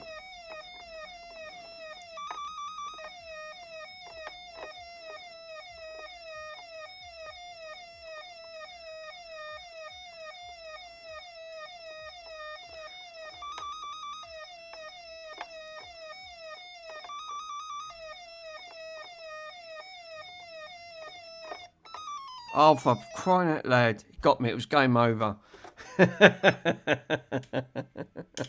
So, obviously, even after a year, this still works lovely, right? So, obviously, it does want stripping down inside because it looks like it's dust has got inside it, which is not really ideal on that front. But, you know, this is the reasons why toys like this, especially these vintage type of toys, don't leave batteries in, because once these leak, obviously you'll tarnish all of these up and pet them all. I mean, that's the cleanest I can get that. I had to clean all this and strip it all down and clean it. This is the reasons why these terminals are lovely and clean, because again, you can't buy them. You're going to run into that issue. She still works, and it's a Coleco. These were made in Taiwan. Retail price of these in the 1980s. They went on for only 3 years. They did do a Frogger, Pac-Man, a Gallagher, and I forgot the other one. It was 4 in total. They only done 4. I've got 2 out of the 4, obviously. And this was the colour schemes that they had. Obviously, over time, this is all faded because these toys are vintage, they're very old at the end. But they work. You know, I'm amazed they do work, but they do work. But these are cool design. But this is so dusty where it's just been sitting around for, like you said, the last time I switched these on was nearly a year ago. So it's been a long time since I powered these up. And lucky enough, they still do work, but they work lovely. Exactly the same thing. Galaga is another great game of an arcade classic. The only downside is someone's managed to mod it and put bloody power onto it, which I wasn't happy at the end of the day, because obviously they've put resin around it. Obviously it was eating batteries like the rate of knots, but then that's just how it was designed. But I wish they wouldn't have done that, because it wasn't made with it at the end of it. It spoiled it. But you know, and these toys are very highly collectible at the end of the day, like all these vintage stuff is. Some of it is. You're never going to get to see this stuff ever again. You just won't see it. You know, you won't see many channels either that actually got it, you know, and show you it up close and personal. These are my own personal items that I just put on my retro table, you know, at the end of it. And this one's got the original cover. This is how the cover would have been. So even with that cover, would that cover fitted on there, right? Exactly the same?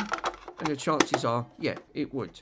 So if I could get another cover for this, I could have just swapped it over. But obviously, this has got Galaga's instructions to operate it.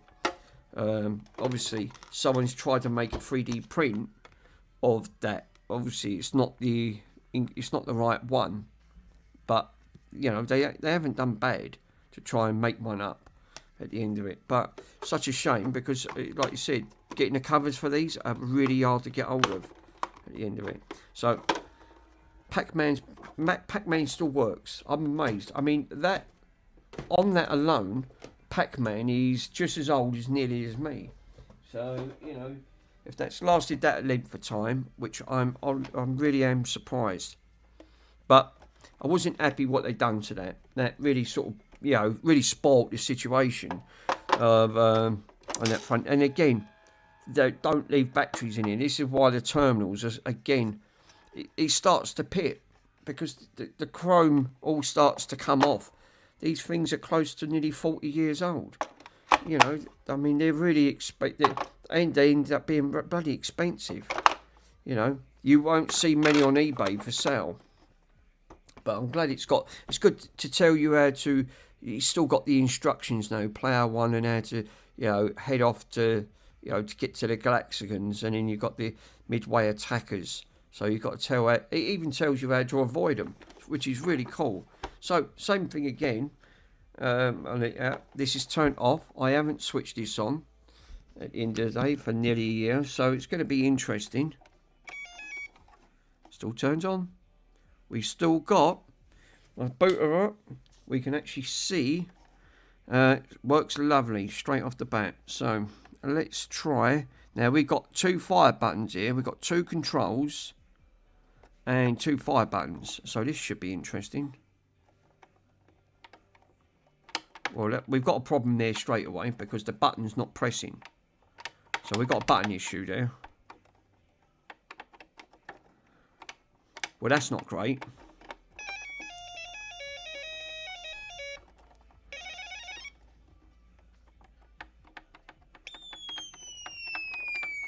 Yeah, we obviously. Oh, it does work.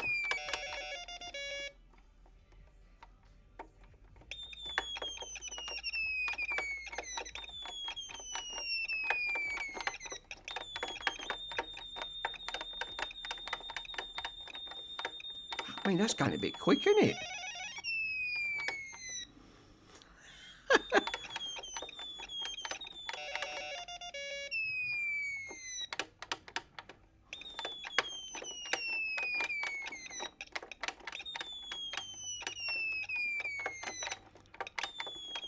Yeah, it's not going fully sideways the way I want it.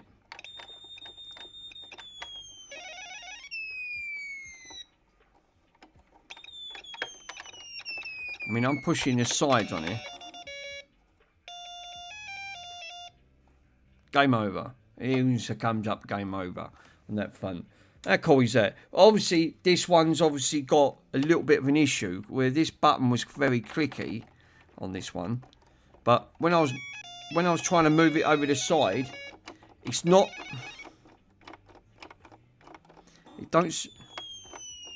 Look, I'm moving it over and it's not moving. So obviously we have got an issue with the controller there. It's just taking... And I know the trouble with these type of controllers. Remember, these are close to 45 years old. So you've got to really push it, but it's not ideal. So look, player 1, this is for player 2. So if we push it to player 2, does player 2 work? We got... So does player 2 work?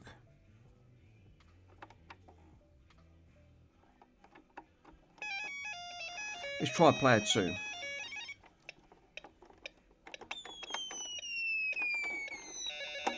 Right.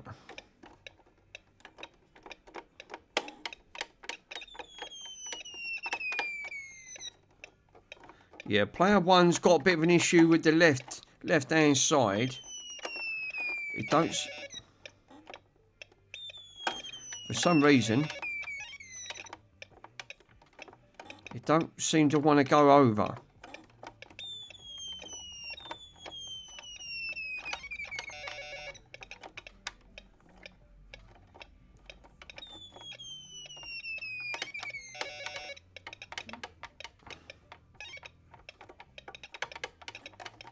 Yeah, it's not having it. It's not. You got to really. You shouldn't have to force it, which you don't feel right. If you give it a little bit of force, then it sort of works. I don't know what this one is, but this is completely different.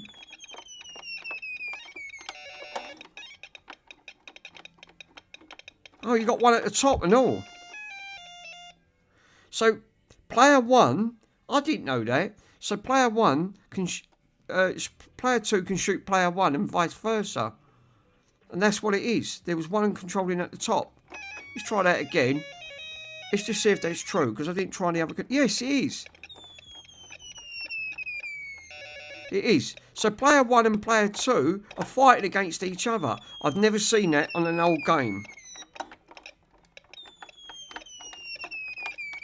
Which is really cool. So you can actually shoot the birds and use it for... player 2 seems to be working lovely. I'm not even hardly putting any pressure on that.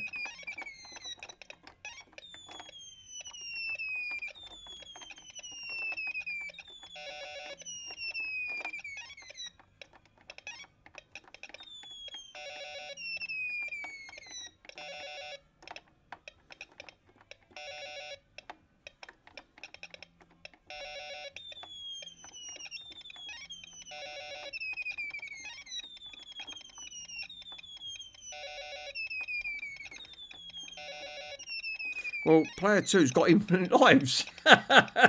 So, it's not even dying.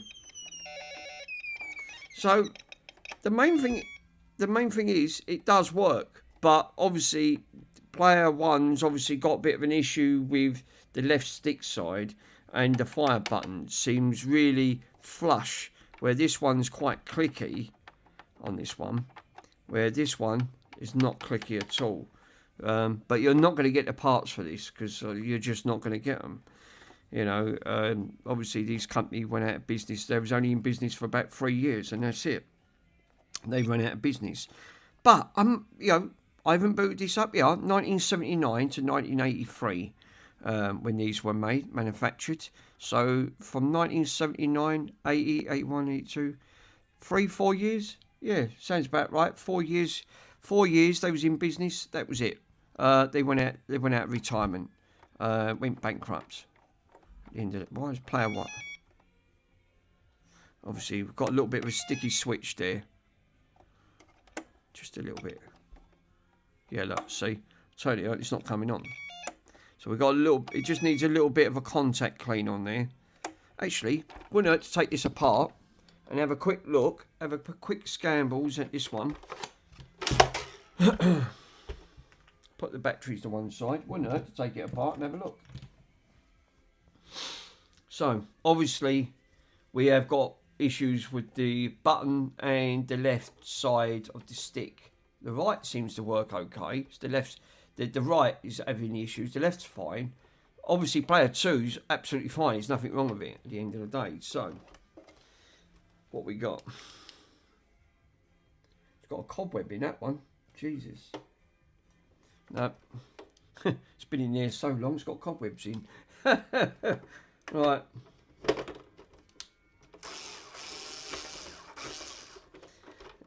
I'm going to have to be careful how I take this out, because obviously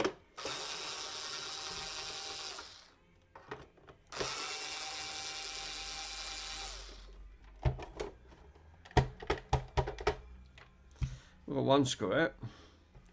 Coleco were a great company at the end of the day. Obviously they made more than just bar tops. This was classed as a bar top at the end of it. So, alright, where's my screwdriver gone? I did have a bloody screwdriver in here. For crying out loud. Oh, here it is. That's right, see. So,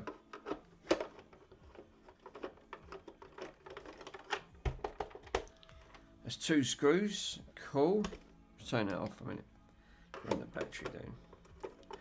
Obviously, I know why they've done that, so they can obviously don't have to worry about, you know.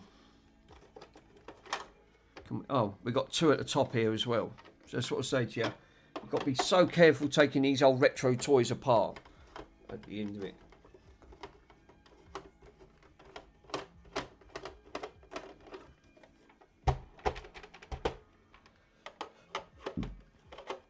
Lovely old toys, though. Don't get to see them no more.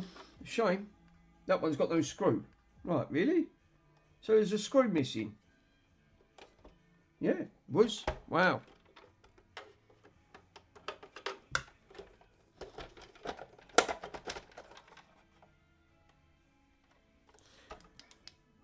Yeah, there was no screw in it.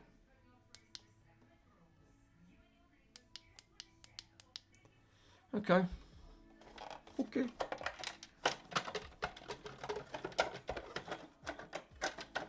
But be careful here, taking these out. Yeah, there's the, so we've got 3, 4, we should have had 5 screws. We've in fact only got 4 screws. So we're a screw missing. Now again, taking these out, obviously they're going to be lugged at the back here, which, see these? These have got lugs in.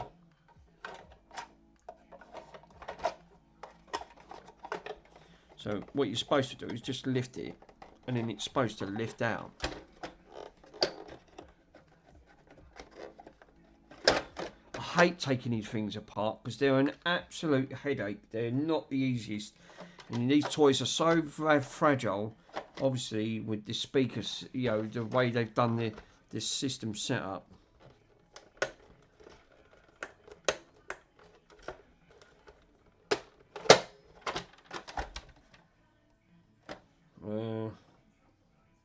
There's no way of taking this off.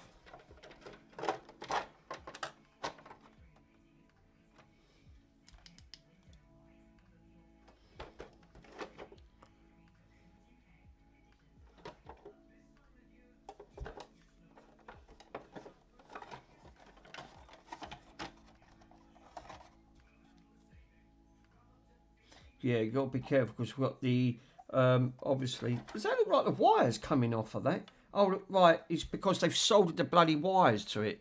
I think that what I should do is take that off. Because I've never took this apart when I got it at the end of the day. I wasn't too happy with that, what someone done there. To me, it really spoilt the actual atmosphere of the game itself. Because it was always run on batteries. It was never designed to run on that front. So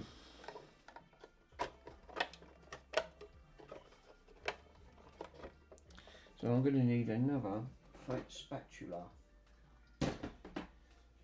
He says.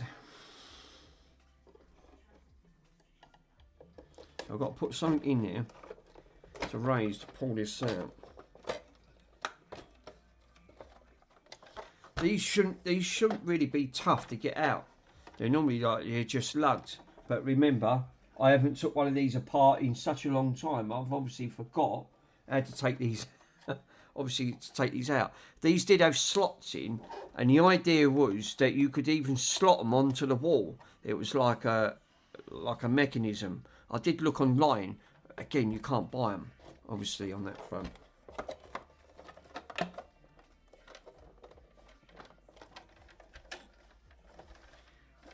I can't see why these are not coming out.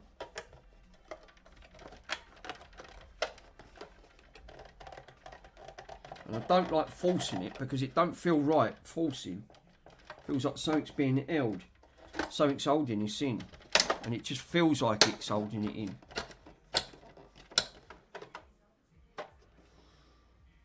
But there ain't nothing else holding it because it's only them lugs.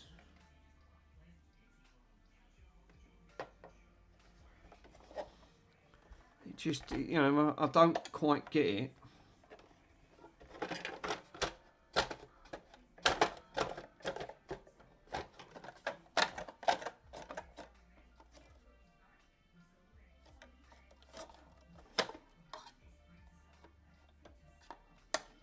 I think it's something to do with this screen.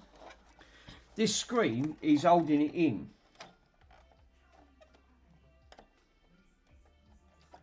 Because I can see the notches. When I move the back, it sinks down.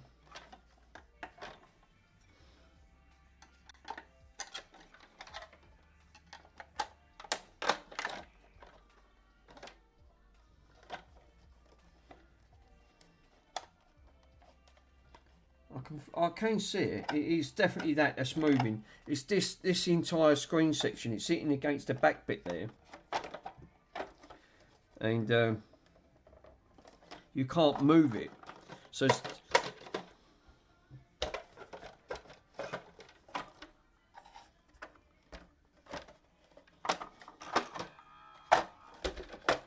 they must have got it out a certain way.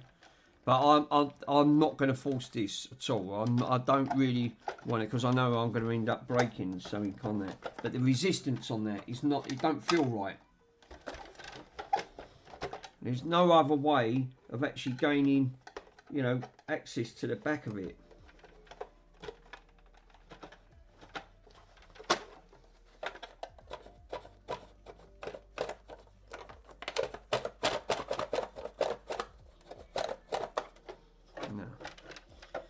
Not coming off.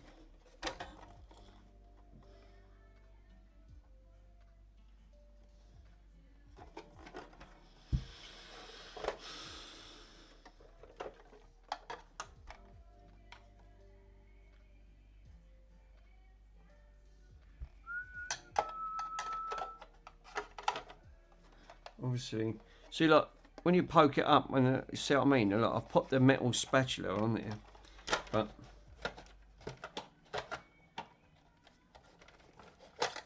so it's definitely something to do with the way this is being held in.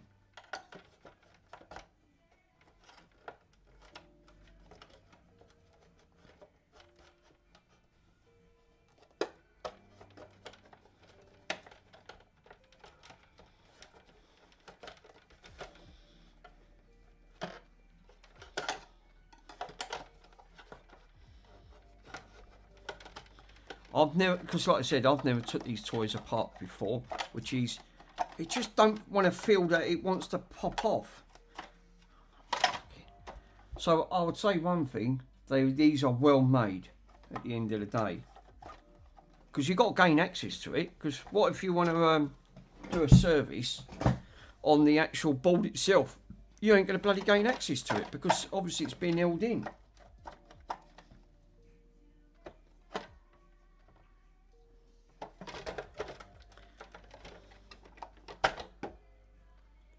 It definitely is clipped. 100% is clipped. The soldering is.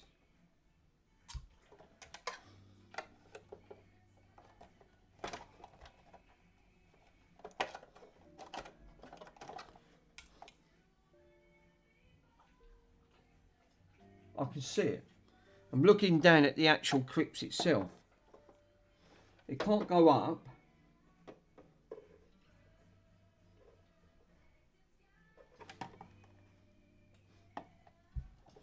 It's these bloody clips.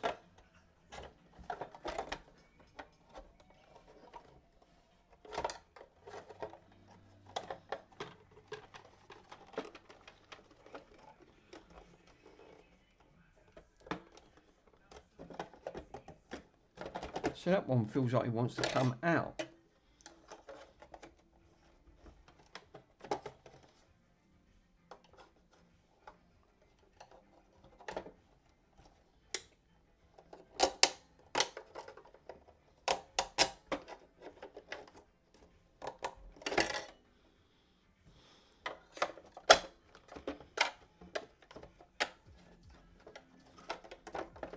I've got to try and find my other flat spatula. What I need to do, I need to find, Jesus, I've never took a toy apart that I thought that I would have had no issues of getting it out at all. I wouldn't have thought it. No way.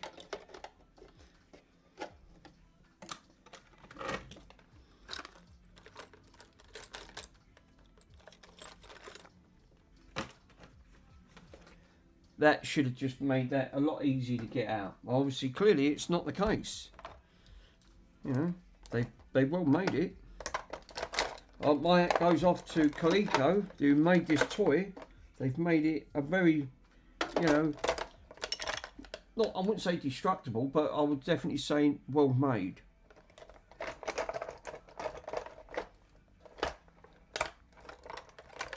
And what about if I can I get up there with a screwdriver? Yeah, you just don't want to shift. For some reason, I don't know why, but it just don't want to. Oh, where's the other spatula? Bloody hell! Take that screwdriver out. Found the other one. So I've got two of them. See, I find these a lot easier because they're really flush. And obviously I sharpened these up.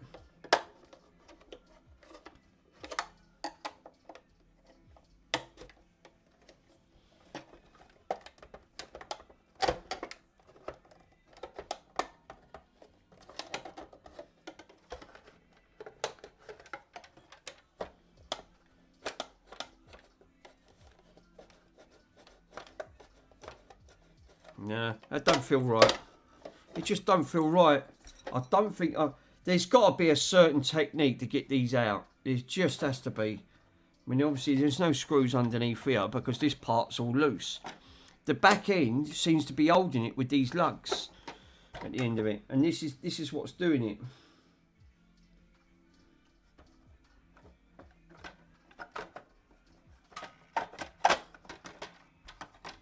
Obviously, there's nothing connected inside here to actually holding the back. So there's obviously got to be something at the back here that's clipped this in, and it's forbidden if it to pull straight out.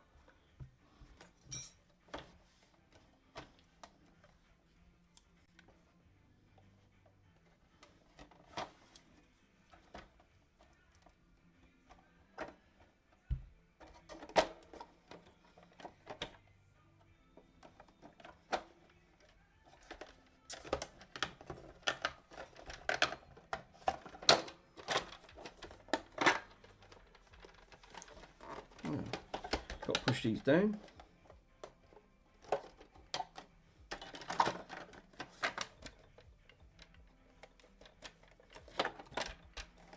That's nearly out. It's sort of like it feels like it, but not quite.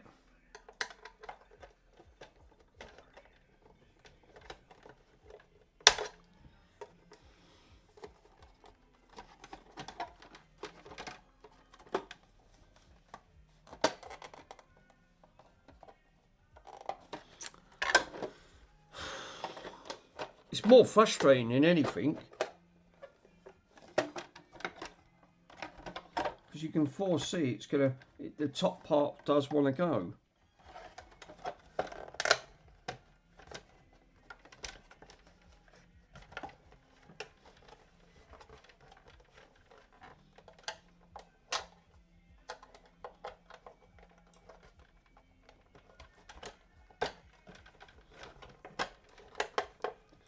See, that side near enough wants to come out. So it looks like that side wants to do that side. And then if I flip that over, pull that one in,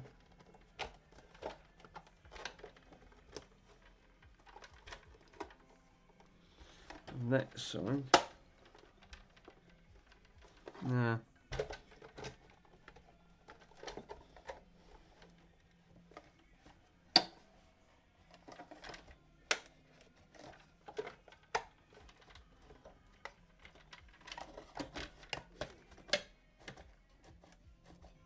I don't want to pull that because it's pulling on the board. There's got to be a technique. Obviously, I don't know the technique, and they've took this out.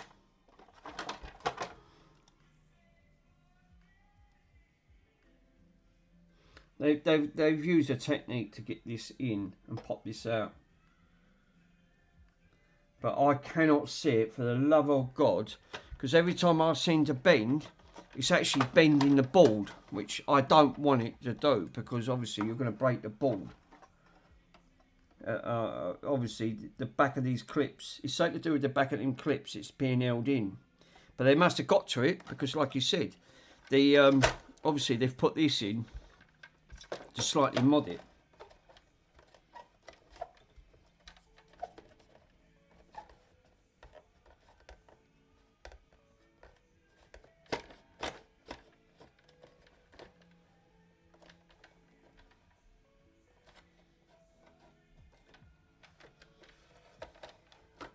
Where was player 1 button? Yeah, that player 1 button, don't look all that. If I could have got to it, I could have had a good look over. Let me let's have a quick look. Who's that? New message. Yeah, we can also we can send a 70mm 1.1 thick. What would you like prefer?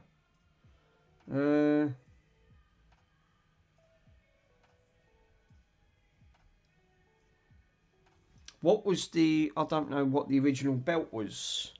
They're asking, because I'm trying to look for a belt for my, this is the belt they sent me.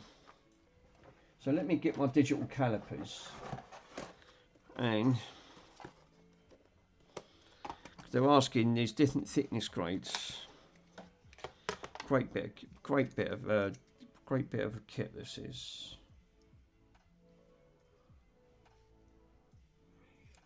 And then what I can do, it can give me the thickness grade of this belt.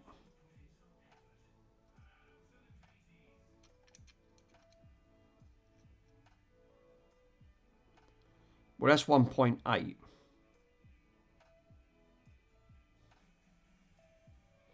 So 1.8. So this is coming up at 1.8 mil. That thickness grade. And what does she say? Where's my phone? That's 1.8 mil. And they can give me a 1.8. So the 1.8, this was the original. This is for a reel-to-reel player. So it says the original belt was around 1.8, 80 mil, which that's what that is. Was fairly slack. But they said that the usual squared at 1.7 mil at 70 mil. But she hasn't got that. She's got, we've got 70 mil at 1.5. Then I'd go for what 70 mil 1.5. So looking at that, let me have a quick look on that. Yeah, that's 1.70. Right. So I probably would go for, that would be in the 1.7. I would go 1.5.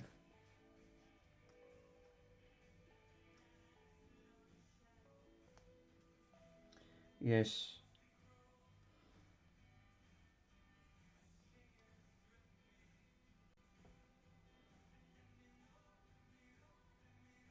And 70.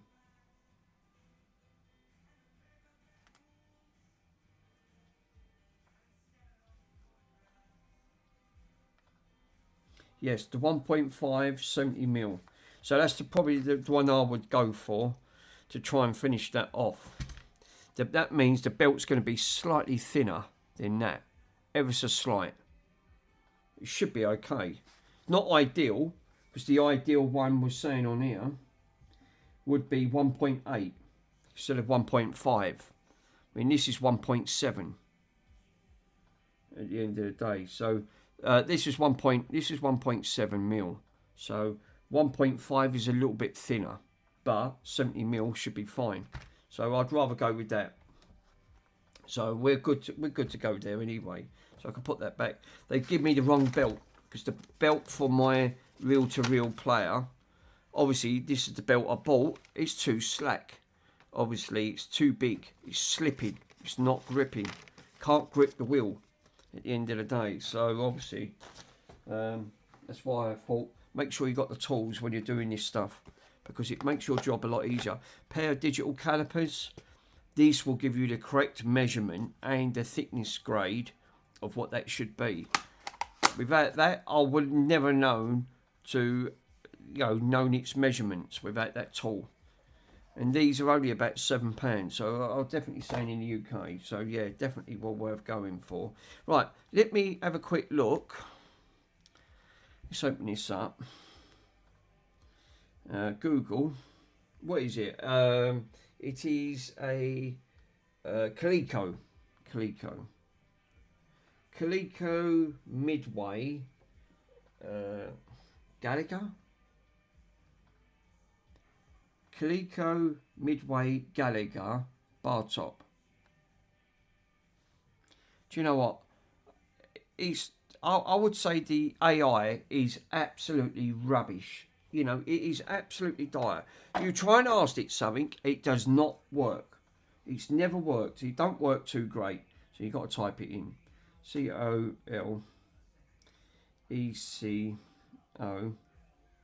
Gallagher GSAL.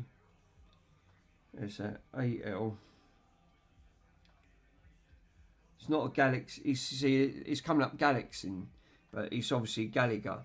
So obviously there was different versions. Gallagher. There you go. And this is made by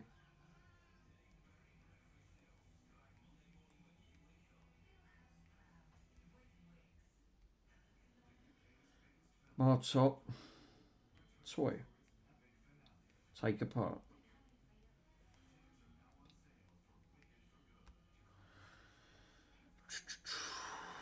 Right.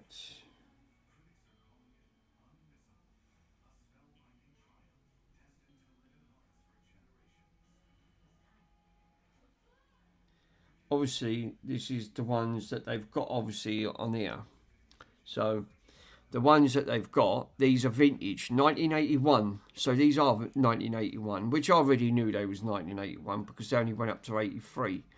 But what I need is images where I've seen one of these taken apart. Coleco. These are here, the tabletop collection. So they made 1, 2, 3, 4, 5, 6, 7, 8. They made 9 in total within that 4-year difference. Wow. Which I didn't even know they'd done that. So what ones did they actually do? We got a Donkey Kong, which I haven't got. Obviously I've got the Pac-Man. I haven't got that one. That's a Junior. Donkey Kong Junior. Didn't know they'd done that. A Donkey Kong. A Zaxxon. I haven't got a Zaxxon. Mrs. Pac-Man. Oh, they've done a Mrs. Pac-Man. They got a Mega Race, which I haven't got. These are rare. Obviously, I've got a Galaxigan, which I've got there, and a Frogger. So, obviously, on that collection, there's 9 in total. You know, well, it's 4, 5, 6. Yeah, 9 in total. So, they only done 9 on these. Obviously, that's how they would have looked if you put them all together. You know, Pac-Man, Mrs. Pac-Man, because on that front. But again, these are really hard to get hold of because they're sort of like collector's items. To I mean, I've not seen them since, but again, nothing had to take these apart. That's obviously like, you know. Again, it doesn't help, does it? The situation. You think, oh, for bar top. So yeah, they're it's obviously not helping me on that sort of aspect. Tabletop. So it's a tabletop.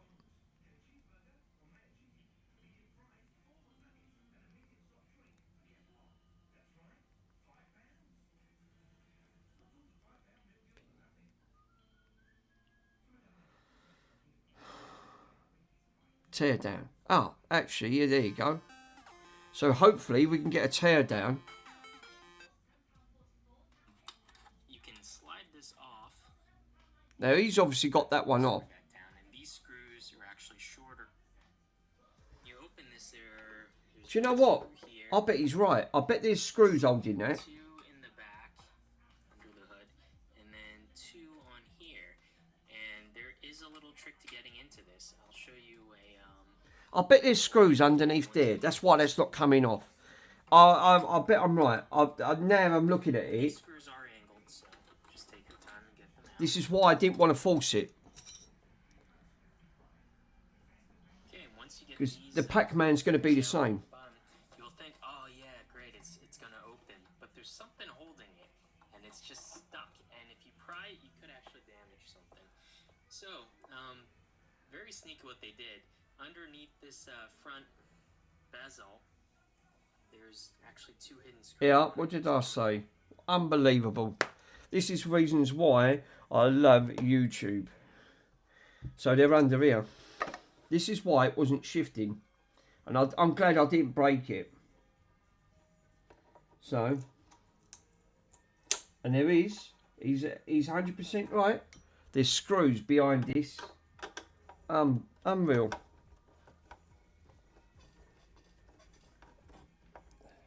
Crafty sods. They put screws right underneath where that was holding, and you'd honestly thought that, wouldn't you? God, for damn hidden screws. Do you know what? I had to go on YouTube and look for that, because these tabletops, it wasn't shifting. I went, I don't want to force it. At the end of the day, they really hid these screws really neatly at the end of it.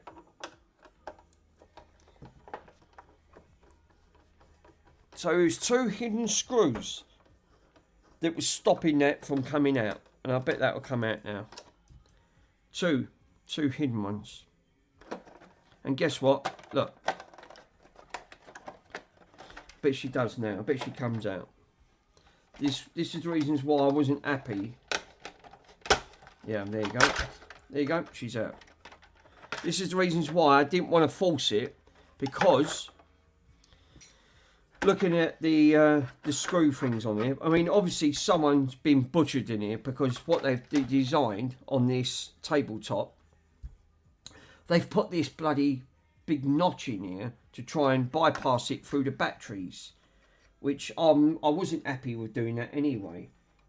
So first thing I'm going to do is cut that off.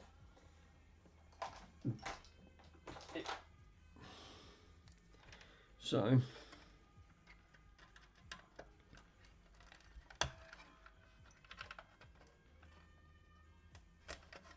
crafty sods now. I mean, you know, it was all bloody loose anyway. I mean, I wasn't happy. They put resin round that.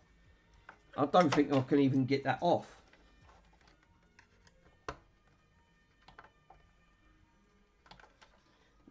That's the trouble with resin. Jesus. Trouble with resin, once it goes hard, you'll never ever get that resin off. Never ever get that off. I don't know if even a soldering iron would get that at the end of the day. But bloody annoying that they've put screws, because I thought that's going to break the board. Surely, you know, and yet they hid that screws right at the top. But now I know, obviously I can look back at this video and think, right, well, I know where they put the screws.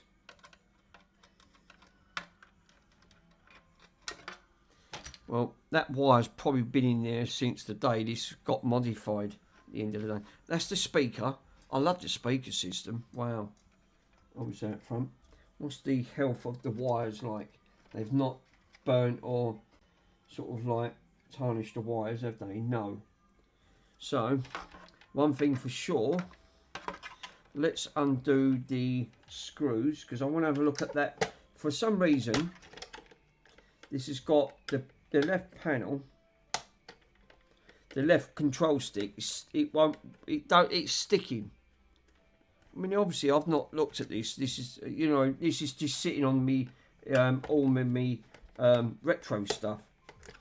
Obviously, I like things to be fully working properly.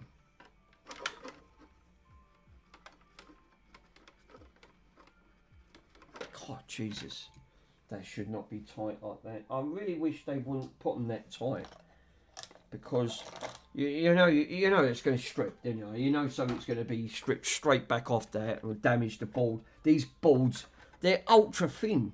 They won't take much bending before you've damaged it or warped the board. That's better.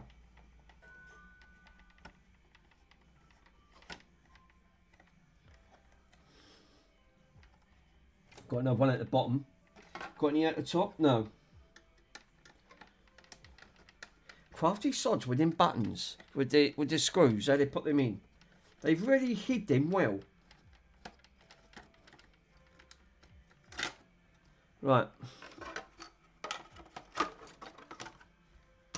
And we've got, obviously, got that out. I mean, obviously, that wants a good... That all wants a good cleaning side there. So I've got the good opportunity here. Give this a good clean. Obviously, I've got to be careful here because you've got... God, Jesus, look how dusty she is. Obviously, you've got a glass tube here. You bust that, it's game over. They're vacuum sealed. These have what they call vacuum sealed. This is done in the laboratory where they've blew it up. And, you know, and you've got the glass tube on that front. But let's give her a quick brush. Get all that dust off. Oh, well, there's the issue. I found the problem. That's why it can't go left properly. Half the bit's missing. Well, that's a shame. That's going to bugger things right up. This is why I like makeup brushes. Anything like a makeup brush, lovely and soft. Come buy yourself a cheap makeup brush. Right. Well, the issue that I've just found a problem. Right. Obviously, looking at this, right, straight away. This is the player 2 button. This is the player 1 button. We've got half a button. Half the other side is not working. Obviously, there's the issue. Obviously that gives it its click. Well, it can't click off if half of it's working, so that's probably why you have to push down harder, because that's broke.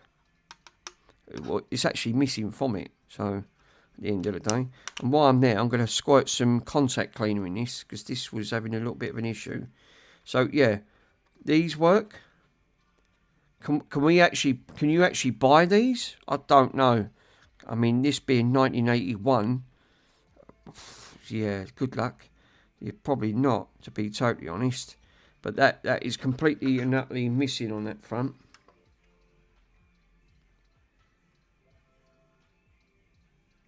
I mean, the solder on these is not the best. Looking at half of this is terrible. I mean, this is the reasons why. I mean, we've got a little... I thought that was corrosion. I mean, the board's actually in pretty good nick for 1981.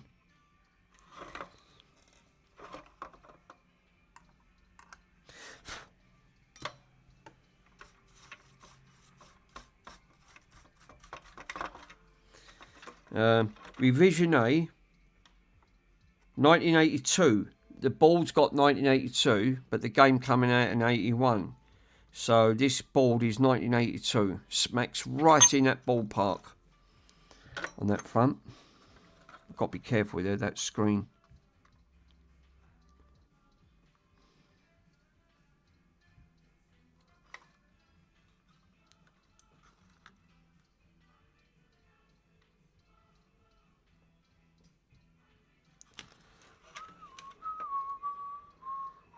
Shame about that though, because I don't think I'm going to be able to do anything with that. You know, it's going to be really, that's going to be a right bummer looking at that. obviously after that being missing, I don't think I can do anything with it, which is such a shame. Because like you said, trying to get parts of this is going to be really, really difficult.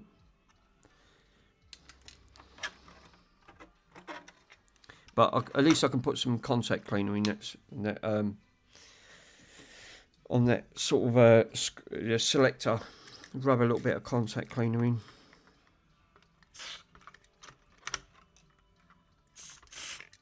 Yeah. Get covered in. Contact cleaner.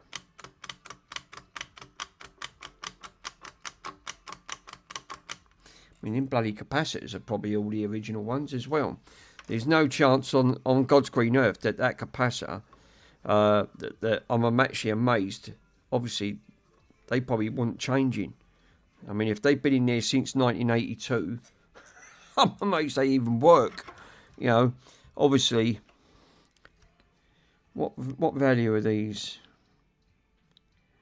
I can't even see the value.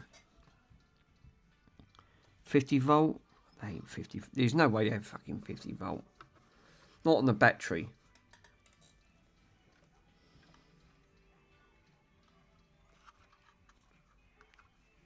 Just tells you his value.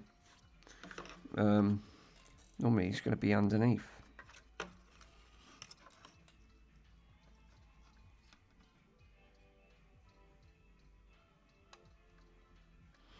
Now all it says on here is 22, 16, 22. So what, 22 microfarad, 16 volt? That could be a possibility. On that. Telecom. What's that one? 1050. That's all it's got, 1050. Don't say anything else. 1050. 4.7, 35. Yeah. 4.7 microfarad of 35.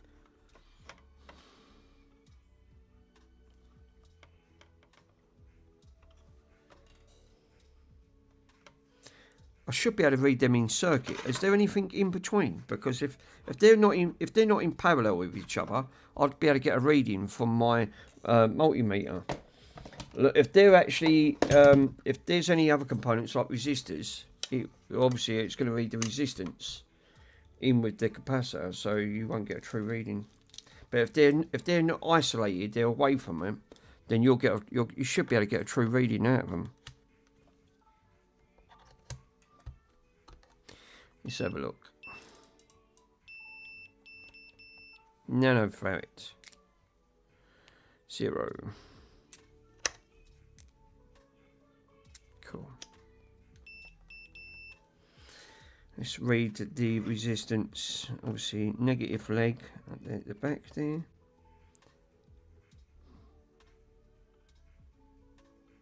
.9.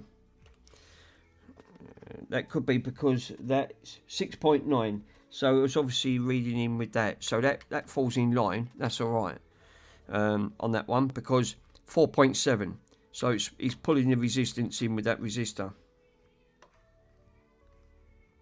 Now this one should be, these should be 10. Can't read. 1, so that'd be a 1 ohm, like a 1 microfarad.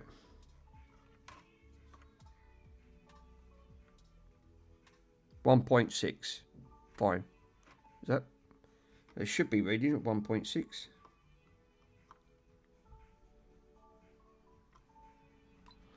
So I can't get a reading here.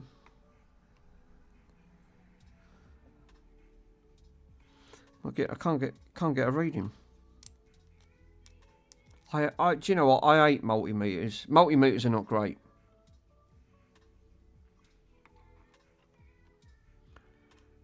It's registered at 1.2, so, and it's registering, so it should be fine. So let's do that one again. 1.13. It's fine. So again, exactly the same one. Capacitors are actually good, which I'm shocked. That's registering at 3. What should that pull? That should pull at 22.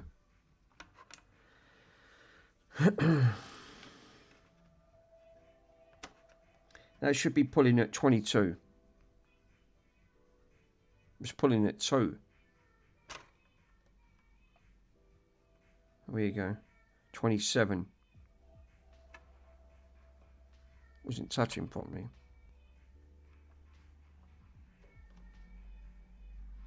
Then it sort of like goes to 3.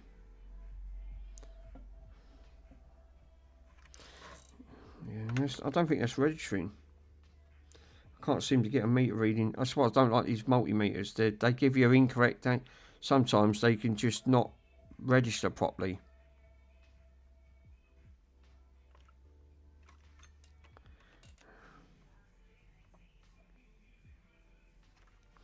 I think these two are fine. That front, the others all read fine. It's just this multimeter. They are a bit hit and miss with these multimeters. The main issue that I have got is that that switch is half broke, which is such a shame on that front because I can't do nothing with that. I won't be able to repair it, obviously. And I've also cleaned the switch.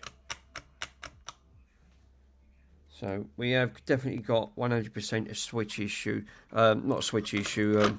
The actual left wasn't going all the way back properly because they should click. Obviously that can't click because there's nothing there to click because half of it's missing on that front. But what about the? Oh yeah, I was trying to get that off at the side, wasn't I? I think that's what I was trying to do originally.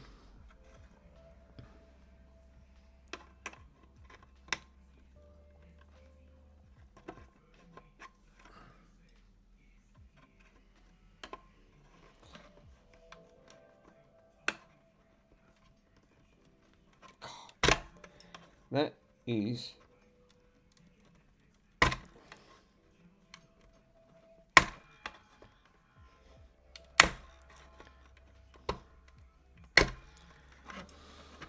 whoever's put that in obviously smeared all that round and put a bloody big hole in there. But it's not ideal. I mean, obviously it looks bloody horrible. It just don't look right. It just really spoils it.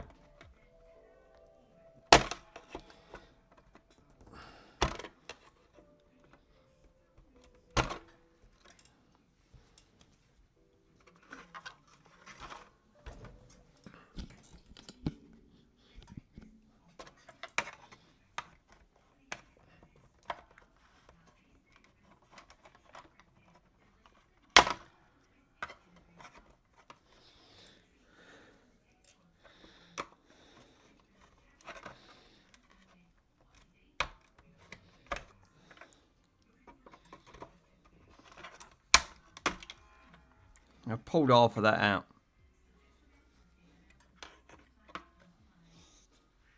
Yeah, they've punched a fucking bleeding big hole in this, which is not ideal. That's why I love these cutters. These cutters are fantastic. Whoever's done it, they want shooting.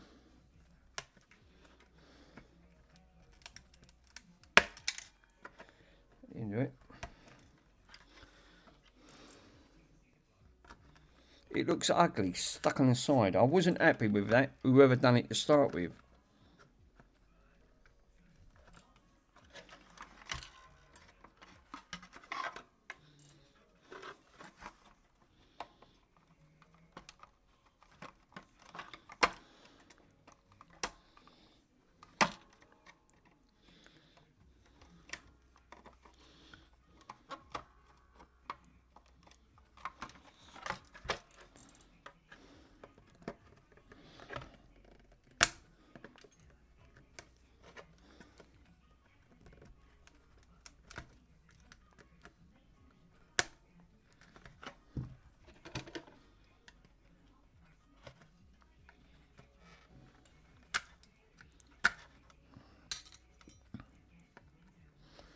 drilled a flipping great big hole in it.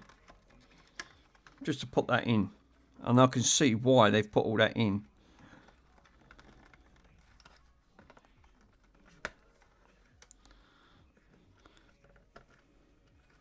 Wish people would leave toys alone. If it wasn't manufactured like it, don't try and put them in. You know, you're just gonna spoil it. Obviously now he's obviously made a nasty big hole in that, and I've got to try and do a plastic repair. But it's better than having that bloody big thing stuck at the side of it, because I wasn't happy with it to start with.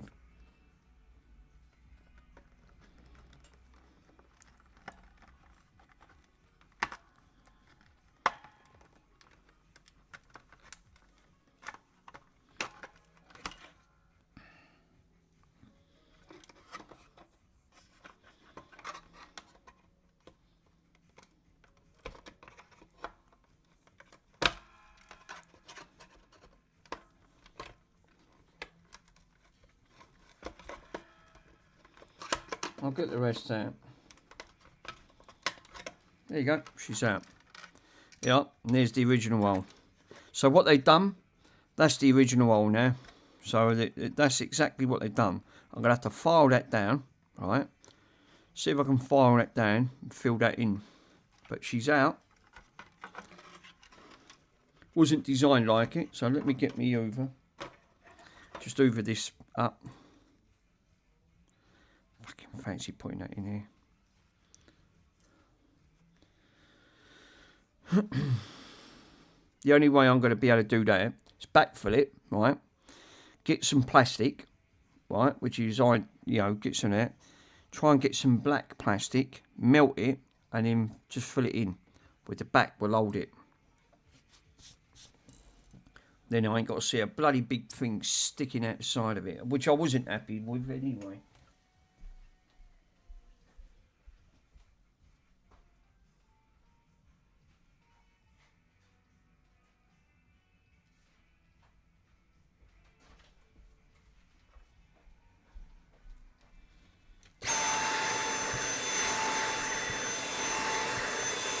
Clear up, you miss.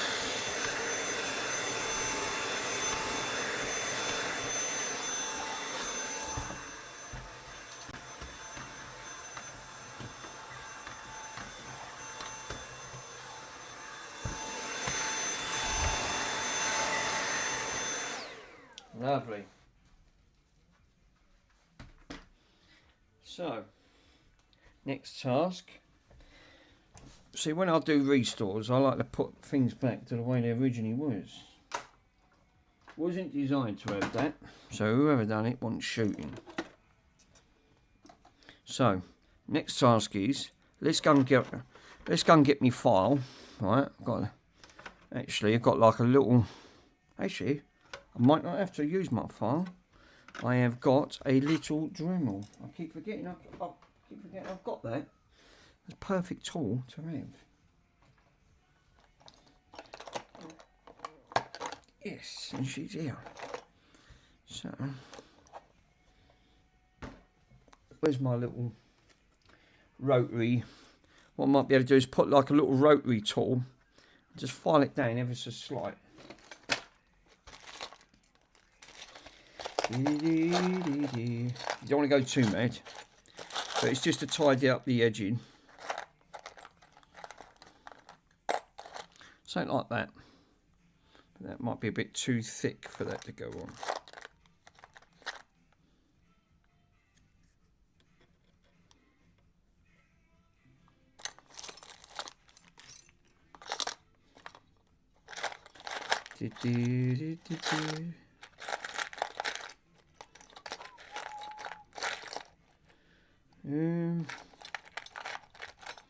Did we have a little smaller one?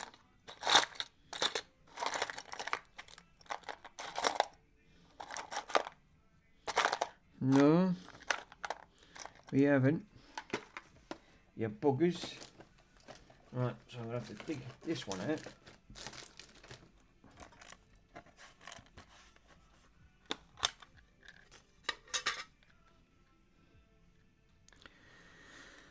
try and have a look what one's best.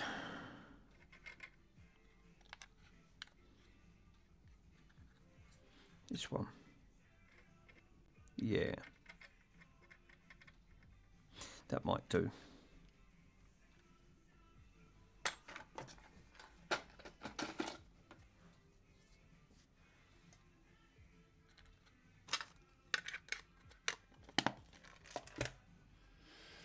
I would have liked something like that, because then I could have just put it straight on, but I haven't got the...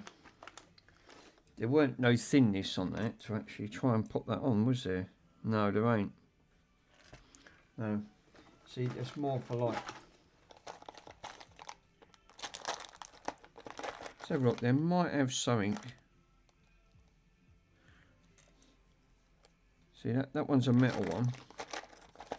I might have a thinner one to put on there. That would have been great, because then I could have just got something flat, just to gently rub that down.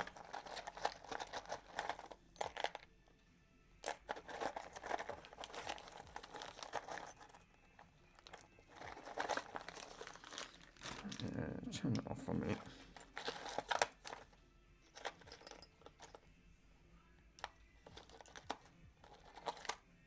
Yeah, well, I think we might be in luck, you know. If I can use that, I'm laughing all the way to the bank.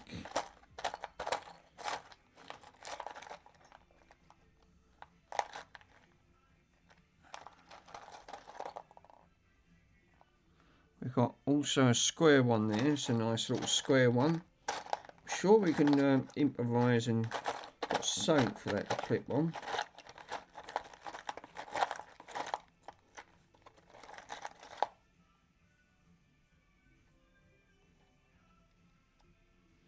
Something like that.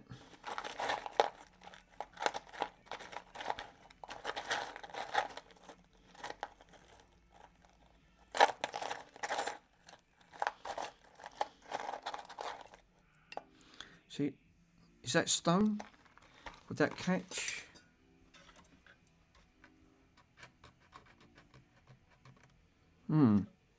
Interesting. Let me take this one off.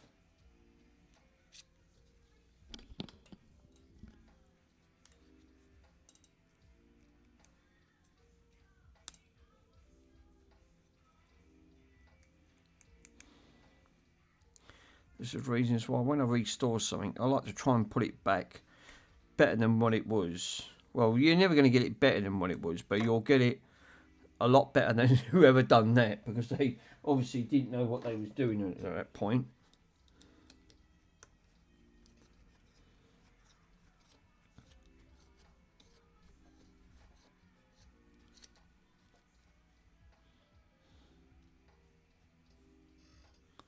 Don't think that's going to go in, is it? No, it's not. But we can use that one. So we can put that back.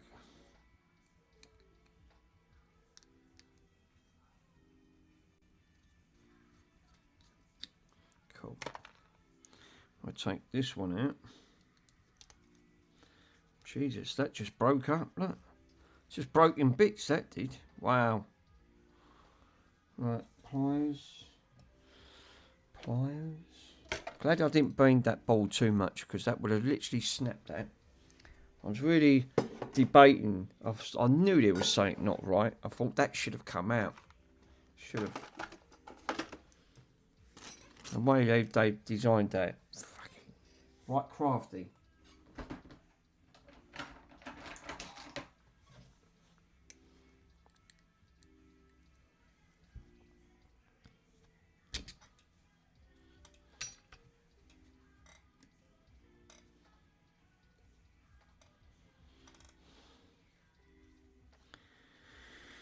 So, we need to take this one out,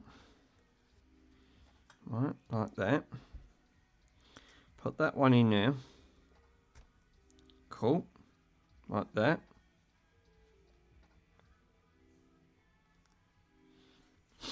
And where was that other piece that I took out?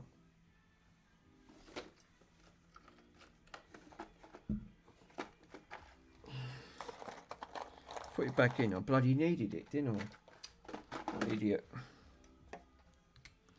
So I actually needed that piece. Just got to go back onto that. I want to sand that down because it's protruding up where they butchered it.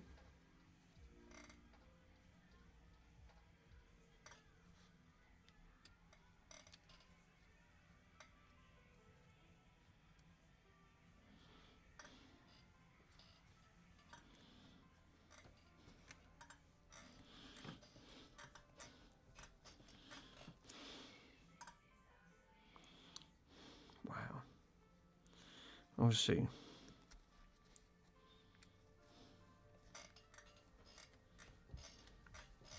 They should not be tight trying to get these out. I mean, that's obviously don't want to come out.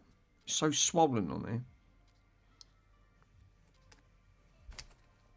She's out. They can go in the bin. So what I need to do is hook a new piece on.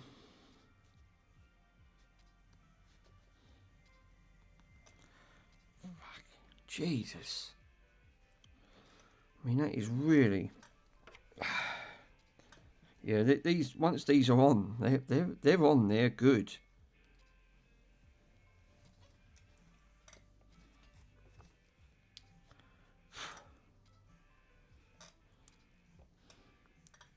That's why you got to put the washers on, because it sandwiches and squashes it.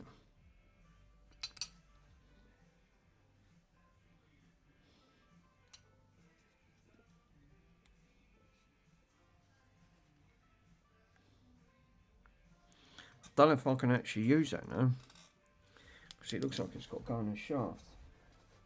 And I've now dropped the screw because I felt it.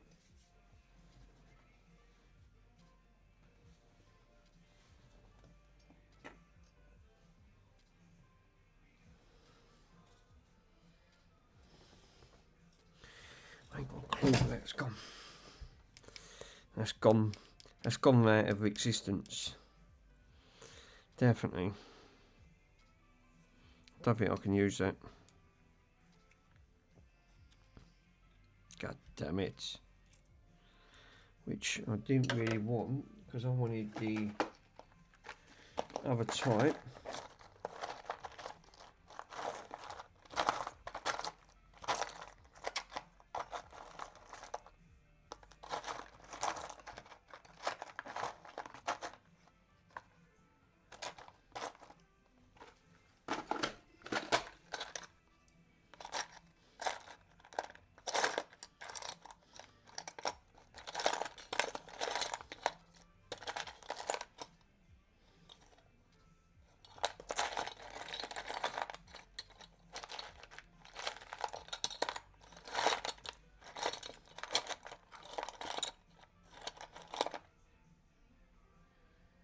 Would that one go in there? Let's have a look.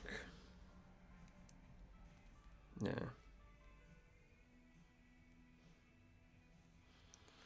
God damn it.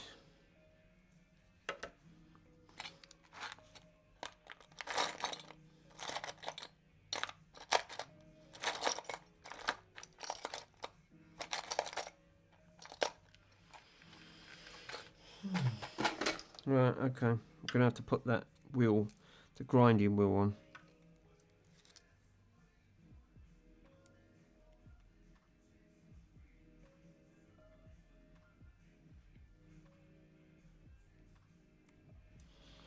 That's not the wheel for it.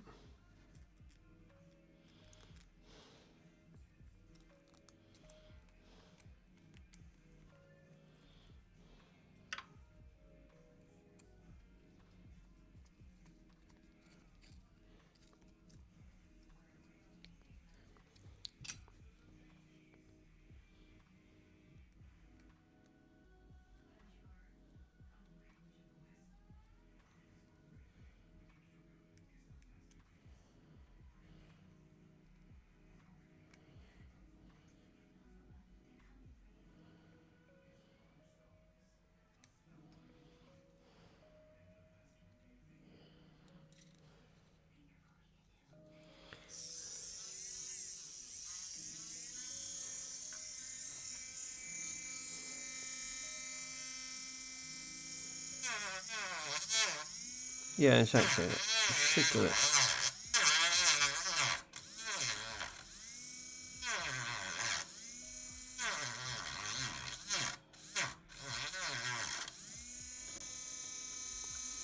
Yeah, those took that edge down ever so slight.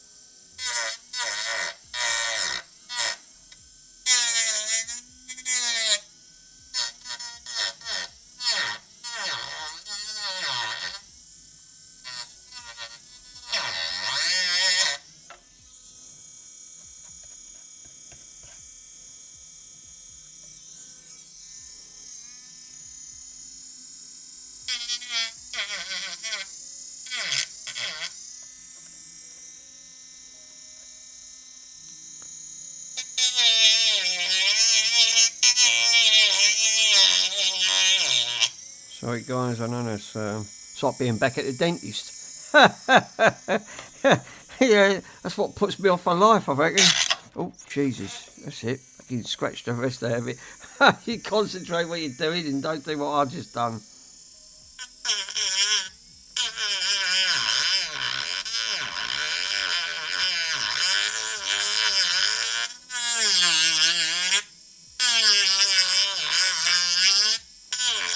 I'll give it a good polish after. I've got my polisher in there. I took that sharpness off.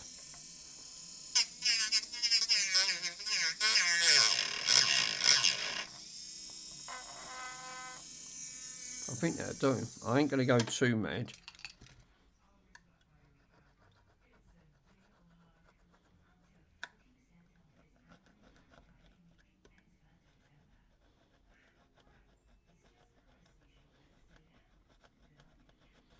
That's flat now. Except for that piece.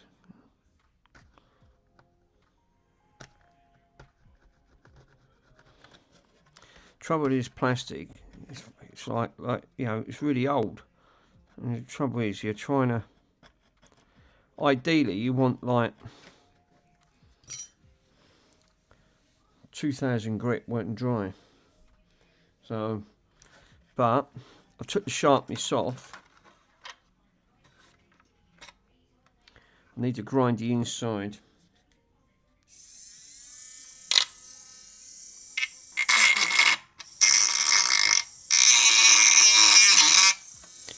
Let me move that camera up. Sorry guys, otherwise it's going to be like really ear piercing.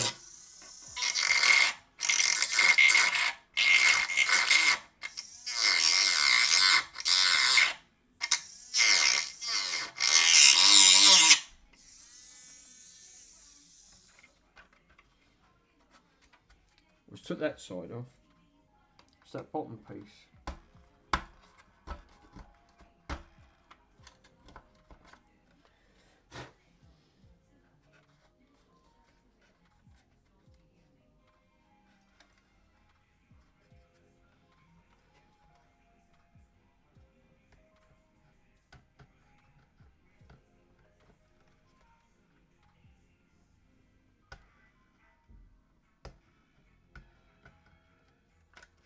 It's a bloody resin they put round the side of it, which I wasn't too happy about.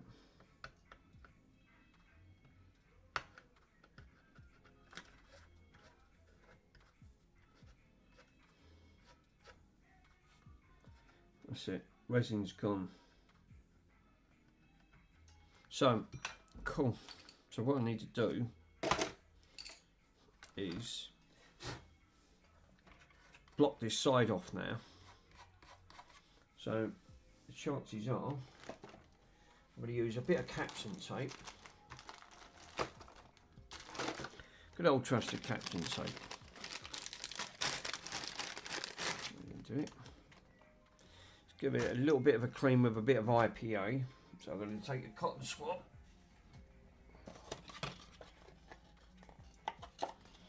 Dog gonna sleep on my side of the chair. He's mad.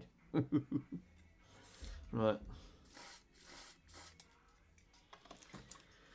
Clean, clean, clean. Clean your surface. Let's get rid of all the contaminants. That means plastics, materials, anything.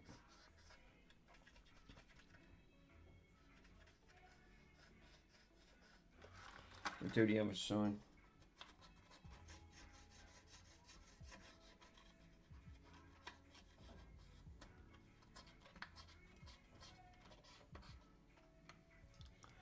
Cleaned all that nastiness up.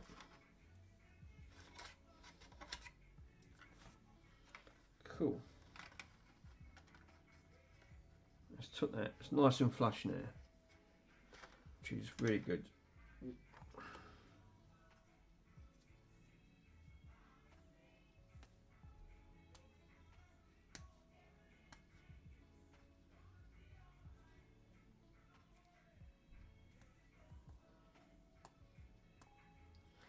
Fuck me, that's wall tape thing, isn't it?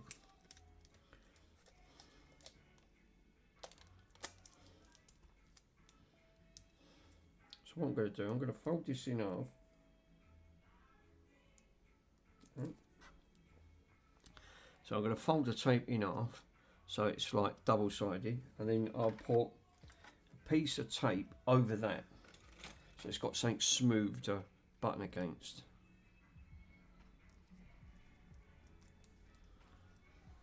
It's only got to cover the hole. Then I can put caption tape over there. And it's got something to bond to at the other side.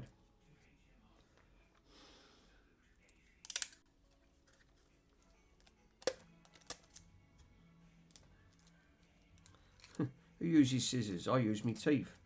Hey, do you know what I'll do? Just use your pegs. That's what your pegs are for. That's what I said, don't try and copy me. I'm not a professional.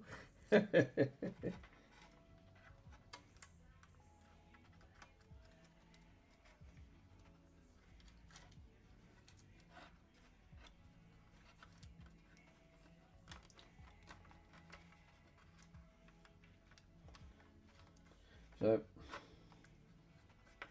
I've put a piece that side, that's lovely. That's covered top and bottom. I'll show you what I've done. So what I've basically done, right, put a bit of caption tape over that hole, right, cleaned the hole up, right, so what I've done, got all of that nice and clean, so I've used a little bit of IPA, just clean it, yeah, obviously.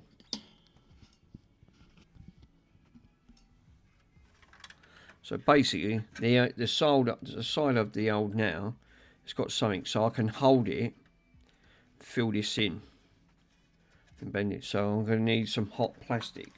So this is where, right, now this is where the hot air gun comes in.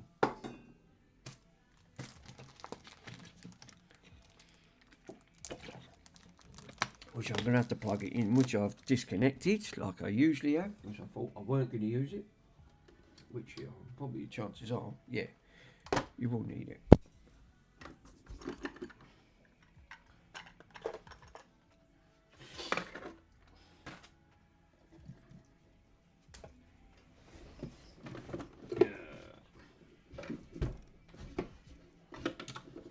I should leave it connected up really. Because I only need the hot air gun, no bonds. I'm not eating my sandwiches yet. I've got things to do, boy. He keeps nudging me because he wants me sandwich. Bloody dogs. They're not stupid, are they? Yeah. One side's the soldering iron, which I'm not using, because I've got my new soldering iron, which is 500 times better than that one.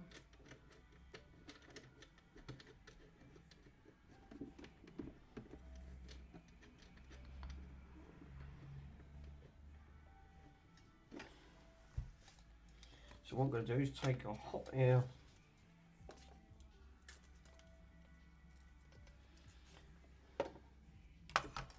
Actually, where's the nozzles? Yeah, that one's even better. Take that off, put that nozzle on. It's wider nozzle.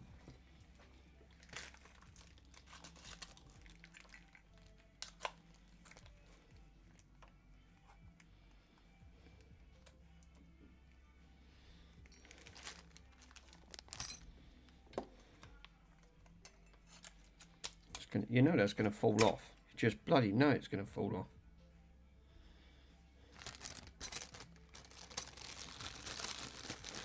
So I'm going to got to be careful here not to damage that. So I'm going to take this one off.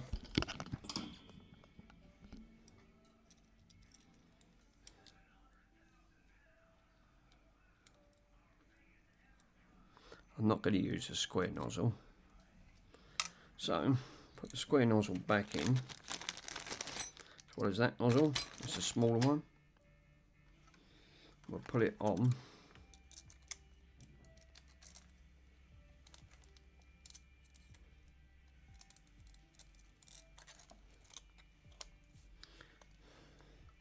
I don't want the massive wide nozzle, because that's alright if you're taking like plug things off,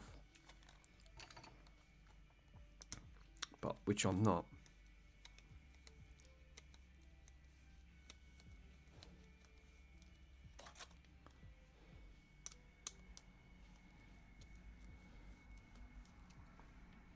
She's on. Cool. We can dispose of them. They can go up there, and that can go in now. I need a glue stick, which I did see a glue stick. Remember where I put my glue sticks, because I know I did have some. A couple of glue sticks. Behind. There we go. Yeah, obviously I'm going to need the fume extractor on for this one, because I don't want to get choked out with fumes. Bronze. Do you mind, boy? I'm not eating my sandwiches yet. No, I'm not. I'm sorry. I'm not, I know what he wants. He wants bloody sarnies. Dog's all there, isn't he? He wants sandwiches. It don't work like that. So, let's put the captain tape on, Wayne. Put things back.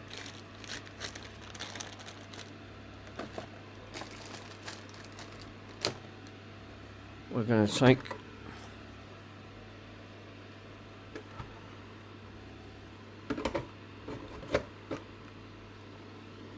well, if I switch this on. So what we're going to do, we're going to have it up to 480 Celsius. 5. Right.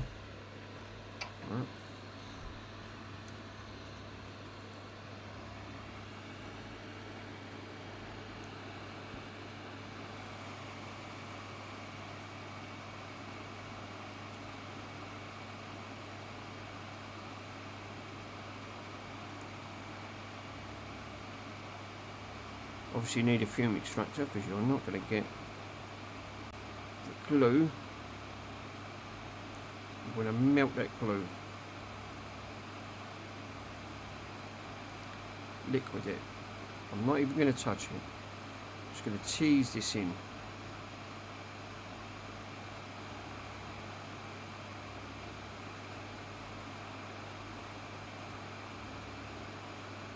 And that will do.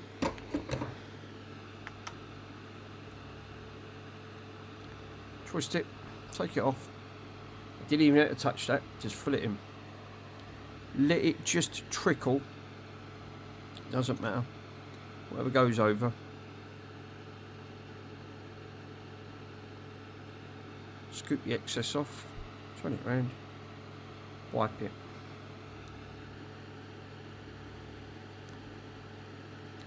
All I wanted to do was just fill that in. Ever so slight. Obviously got melted.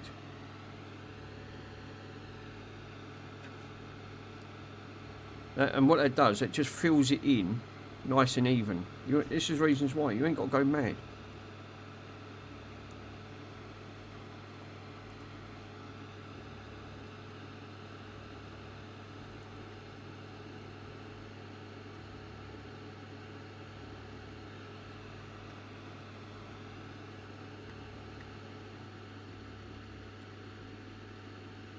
That's why I didn't want to push it in or touch it. Let it fill in on its own terms. It's red hot behind here. So all I'm going to do is just raise it up ever so slight and just leave.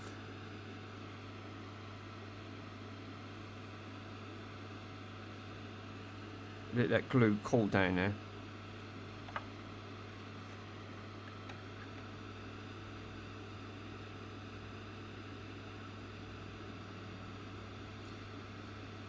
Once you've got a base to build on, obviously that'll hold that'll fill that gap in. So all I need to do is find, I'll probably need to buy some, I think I've got some down in the shed. Do the same again once this is go hard, right? Because obviously this will get into that void, and then what I'll do, I'll get some black glue and just a thin layer, just smear it over the top. So that will just fill that. It's got such a little bit of indentation in, but that's enough to cover that black bit completely, which that's what I wanted. So it's near enough there where I wanted it, but I'm not going to touch it because it's still quite hot. It's starting to cool down now. Obviously you can see where the glue's solidified.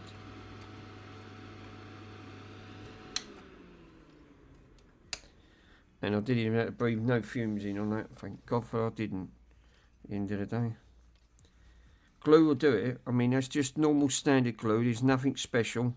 It's not no wasp aimed on it.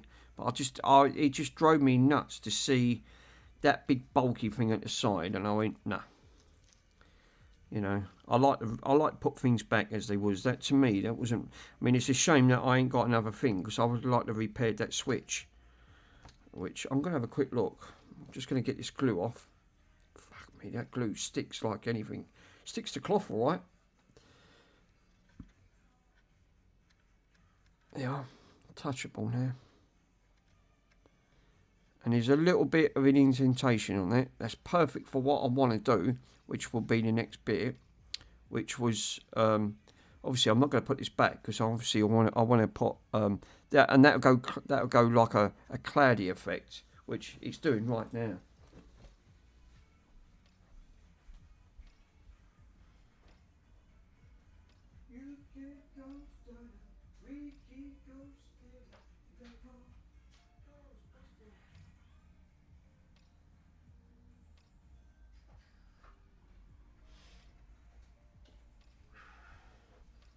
So,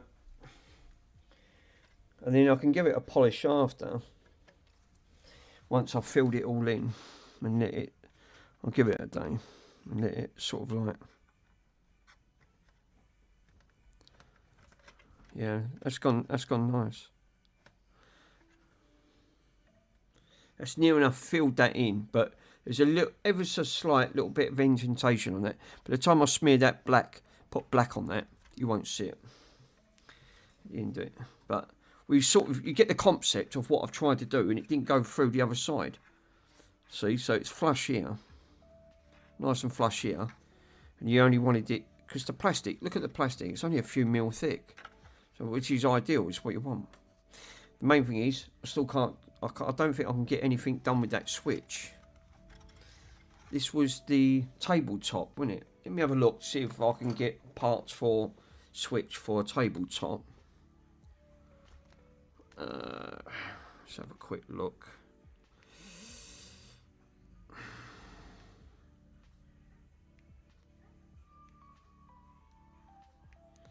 Tabletop Coleco. Oh, cold. All the buttons are fell out. End of the day, it's COL. ECO. Button.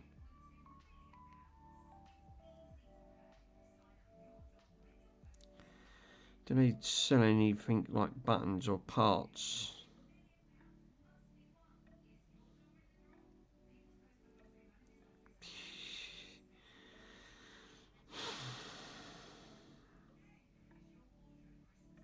Yeah, pre-owned. Right. Pre-owned. the same one I got there on here on eBay. £100.92. So this is what I was saying to you about retro toys are very expensive.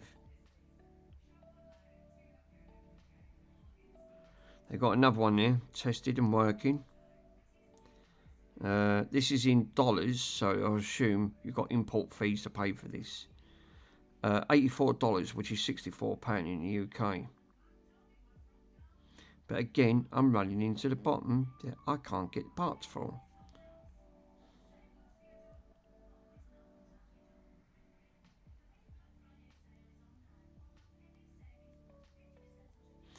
Parts, can you get the parts? Well, you can get a battery replacement for the cable ones. They're £9. Well, that's interesting because I need one. So I'll probably order one of them. It's going to be 3D printed. But can I get the part for that bit that's broke? No. This is the issue that you end up having with you got for things like that. So, no. Looks like that's a no-no on that front. Yeah, and it's gone cloudy now. This is what I said to you about it's gone cloudy at the end of the day. Which is perfect because it's now gone hard, and to me it's the right time just to do a little bit of scraping, get the residual excess off.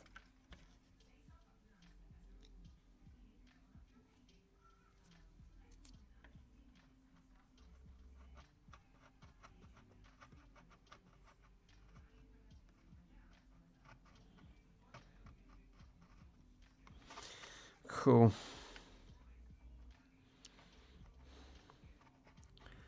I need some, really, I need some 2000 grit, 3000 grit.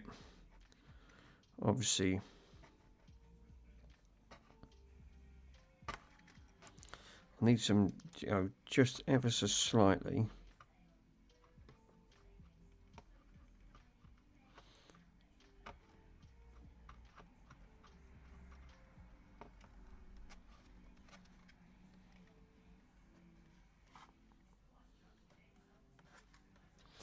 What is that?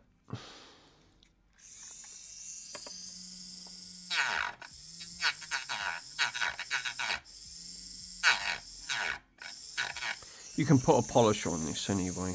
Plastic Restore.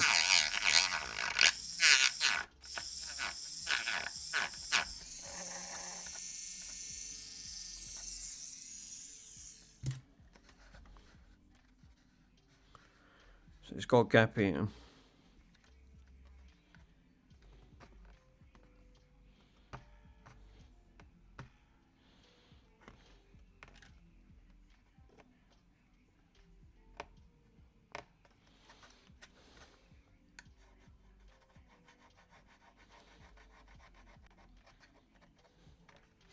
So, you see if I can get a polish on that. Just give that a little bit of a. We haven't got. We might have, you know. See, we've got some polishing ones here. See, I've got some cream in the bag there. Might be able to put a little bit of polish on something like that. Give it a little bit of a polish, just ever so slight.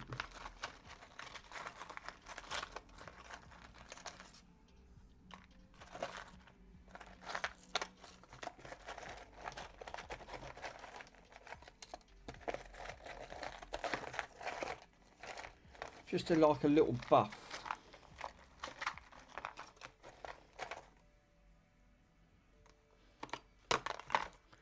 Where's that gone?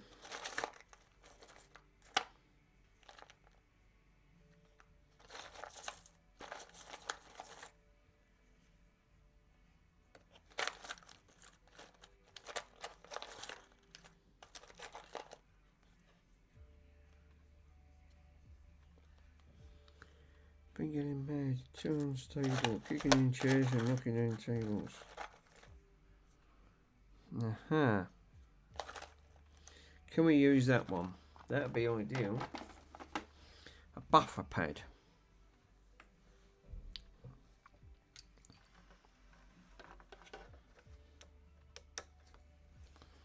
want to quickly buff that up.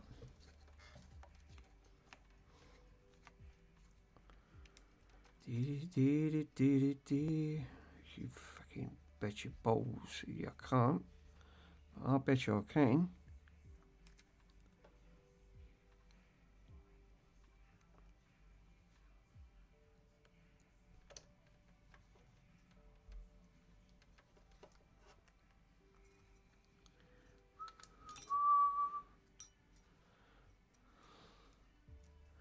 It's a shame really YouTube's put algorithms in that you can't play, you know, when you're doing streaming you've got to be careful what you say, you know, what especially music. It's a nightmare for music, absolute nightmare. Just gets flagged, just automatically gets, even copyright free music gets flagged as copyright. It's fucking mad, absolutely madness. They've gone, when they first started out streaming, they used to be really good. Fuck me, there's all bits flying off this. Right, okay, cool. No worries. Little Dabadoo. Obviously, I'm using 3-1. This is cutting compound and polish. This is for cars. When I used to do the old cars. And just a little dab. Tiny dab. Tiny dab. That's bloody expensive, that stuff. It's 3M. So low. And just ever so slight.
I look like a chicken, I'm covered in bits.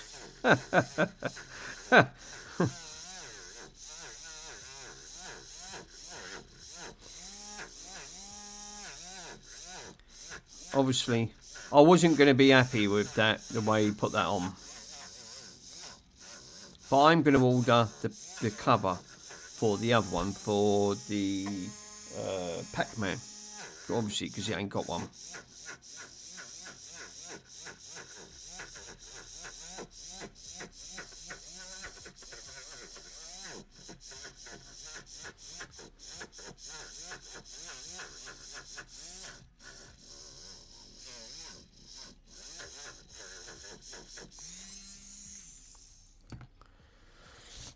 Jesus, that's just fucking flying bits off me. I look like a chicken. It's just like bits just coming off that.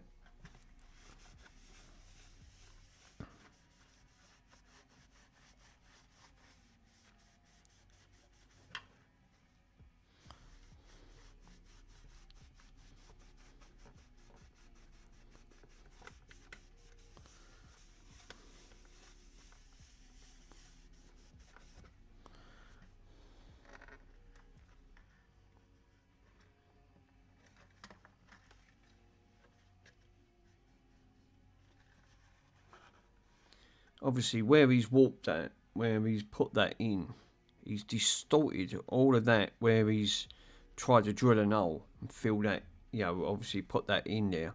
Because obviously, as soon as you start doing that, you're taking out the line. And that looks like that's what he's done. He's warped all that line. I mean, at the end of the day, he's gouged that quite badly. It's been really bad. It's never going to be 100%. Which is a shame. but obviously I ain't got I mean, once I've filled that rest of that bit in, because I do want to fill that in at the end of it, but yeah, gonna have to fill it in black. But it's not the greatest, but like you said, remember it put resin all round that, and it just looked bloody horrible with that resin for the sake of it. So but I wasn't happy with what he'd done there anyway, so the main thing is the holes filled in, it's rock solid. I mean, you know, it's all nice and hard there, and it ain't gone through the other side. It's all nice and flush. It's a nice little bit of caption tape, but I'm not going to put that back together because obviously on that front.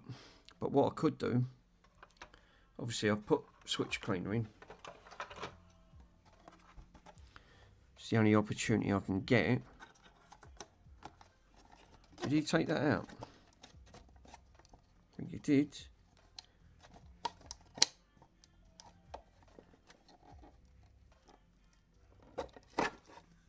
Yeah, he can.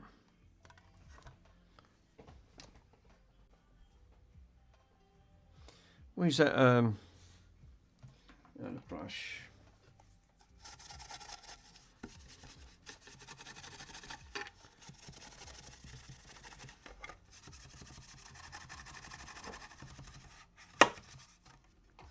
You won't get the opportunity to do that again. So they've put the screws right in that centre part there to try and actually put that in. Unbelievable, isn't it? Obviously for the little bar top. I mean, again, looking at that, you can see all the grime that's been left there for years on end. Because again, you can't gain access to this.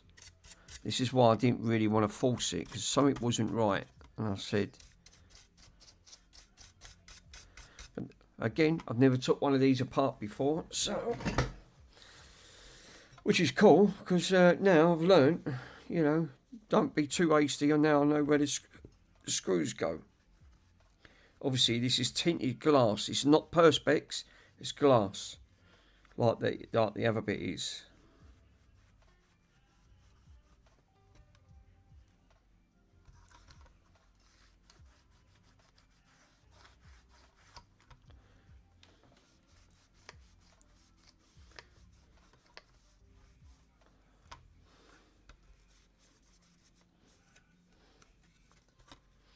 So we've got nice. Can we get that? Is there any? Yeah, there is. Let's get that lovely clean.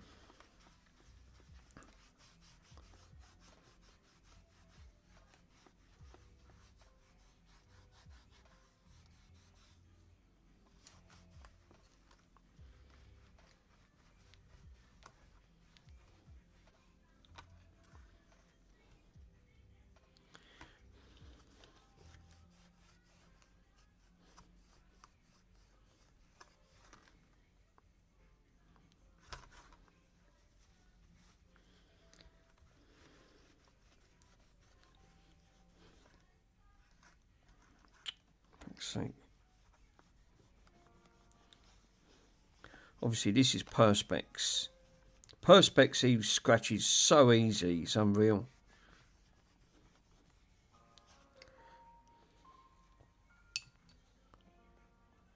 I mean, that's flawless, that side. I can actually see it's flawless. It's on here. Feels like it's marked a little bit on the screen. Can you see the mark? That really bugs me, that does. So that looks like a scratch, and I can't get that out.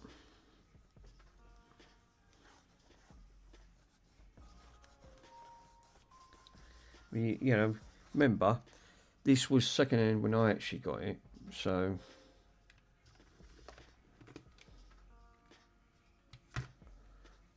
which is not ideal, but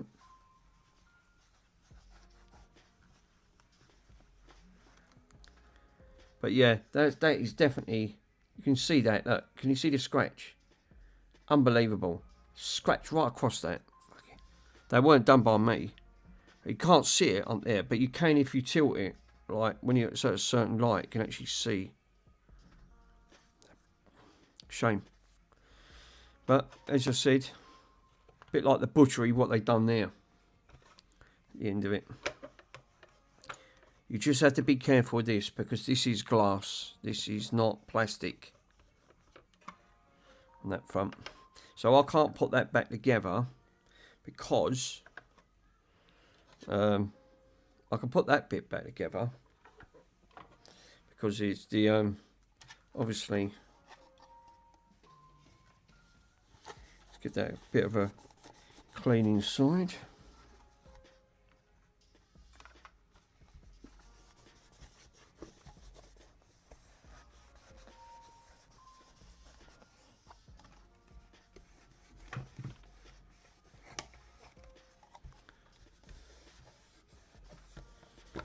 You don't always get the opportunity of cleaning these. I mean, this is obviously plastic, so you know it's not.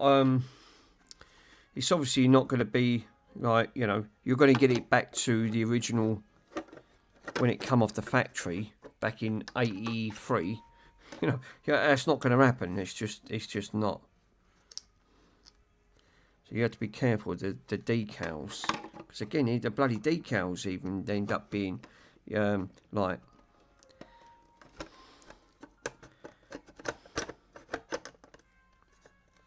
So we obviously, this sits, obviously, where does that sit? That must sit underneath.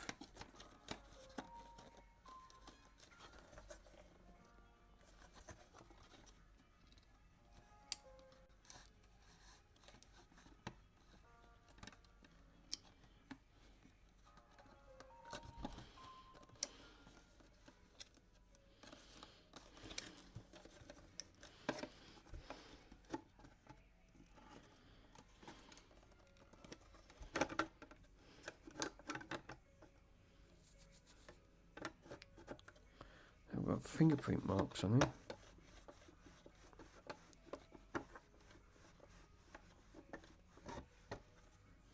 Yeah, I think what I've got to do first is put this bit on, and then that slots over, and then that can go on there. Obviously, because I can't put none of the bits on here. Mind you, we've got some grime on them buttons. Let's give them buttons a quick clean. That's obviously the joystick.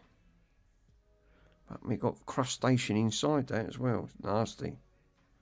Does that come out?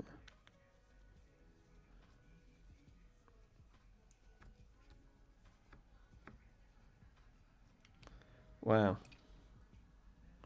But me, that screw's well and truly looks rusted and nasty. It don't look great.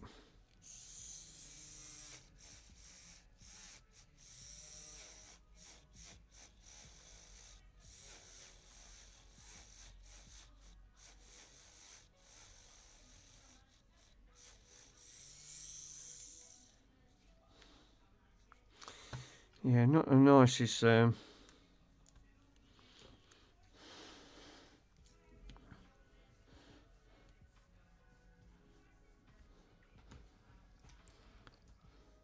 that one looks like the same again, in it. It's not nice. So obviously, look at the grime. That's what I said to you about the years of grime. That obviously that's just because it's never. Whoever had it probably just thought, bug it up in the loft, or you know, just get rid of it. I ain't going to use it. I ain't going to play it. At the end of the day, these really are highly collectible. These type of toys now, you know, people do love to see these. At the end of it, you know, that's if you can get one. You know, you can buy them, but like everything,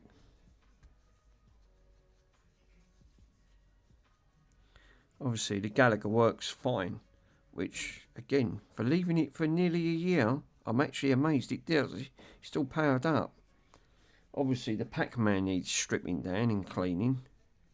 But now I know where the buttons and the screws are at the end of it.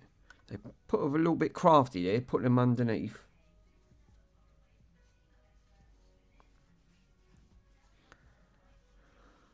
But I've cleaned the switch.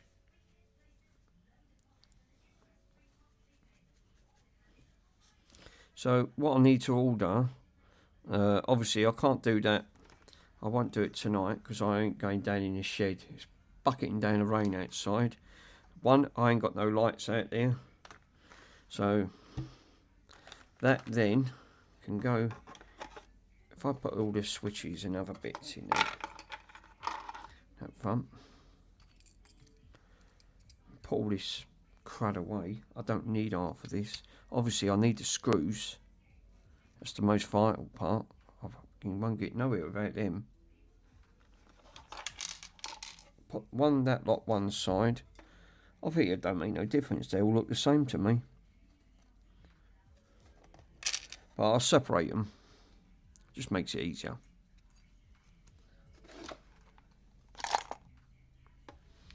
Put all of that in. Screw in. We don't need that. They can go back up there.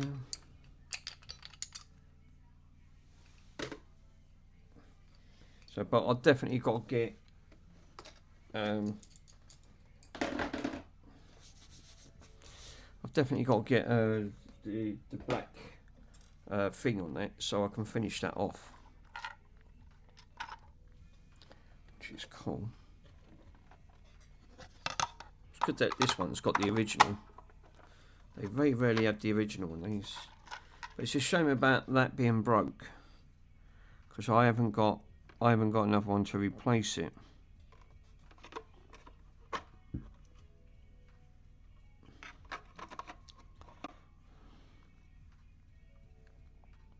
But I'm amazed them capacitors are actually still working because they're the original capacitor.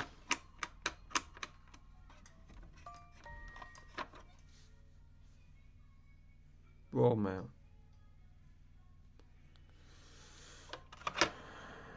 So we got these ones seem to be alright. It was that left one wasn't. It was having a little bit of an issue there at that point.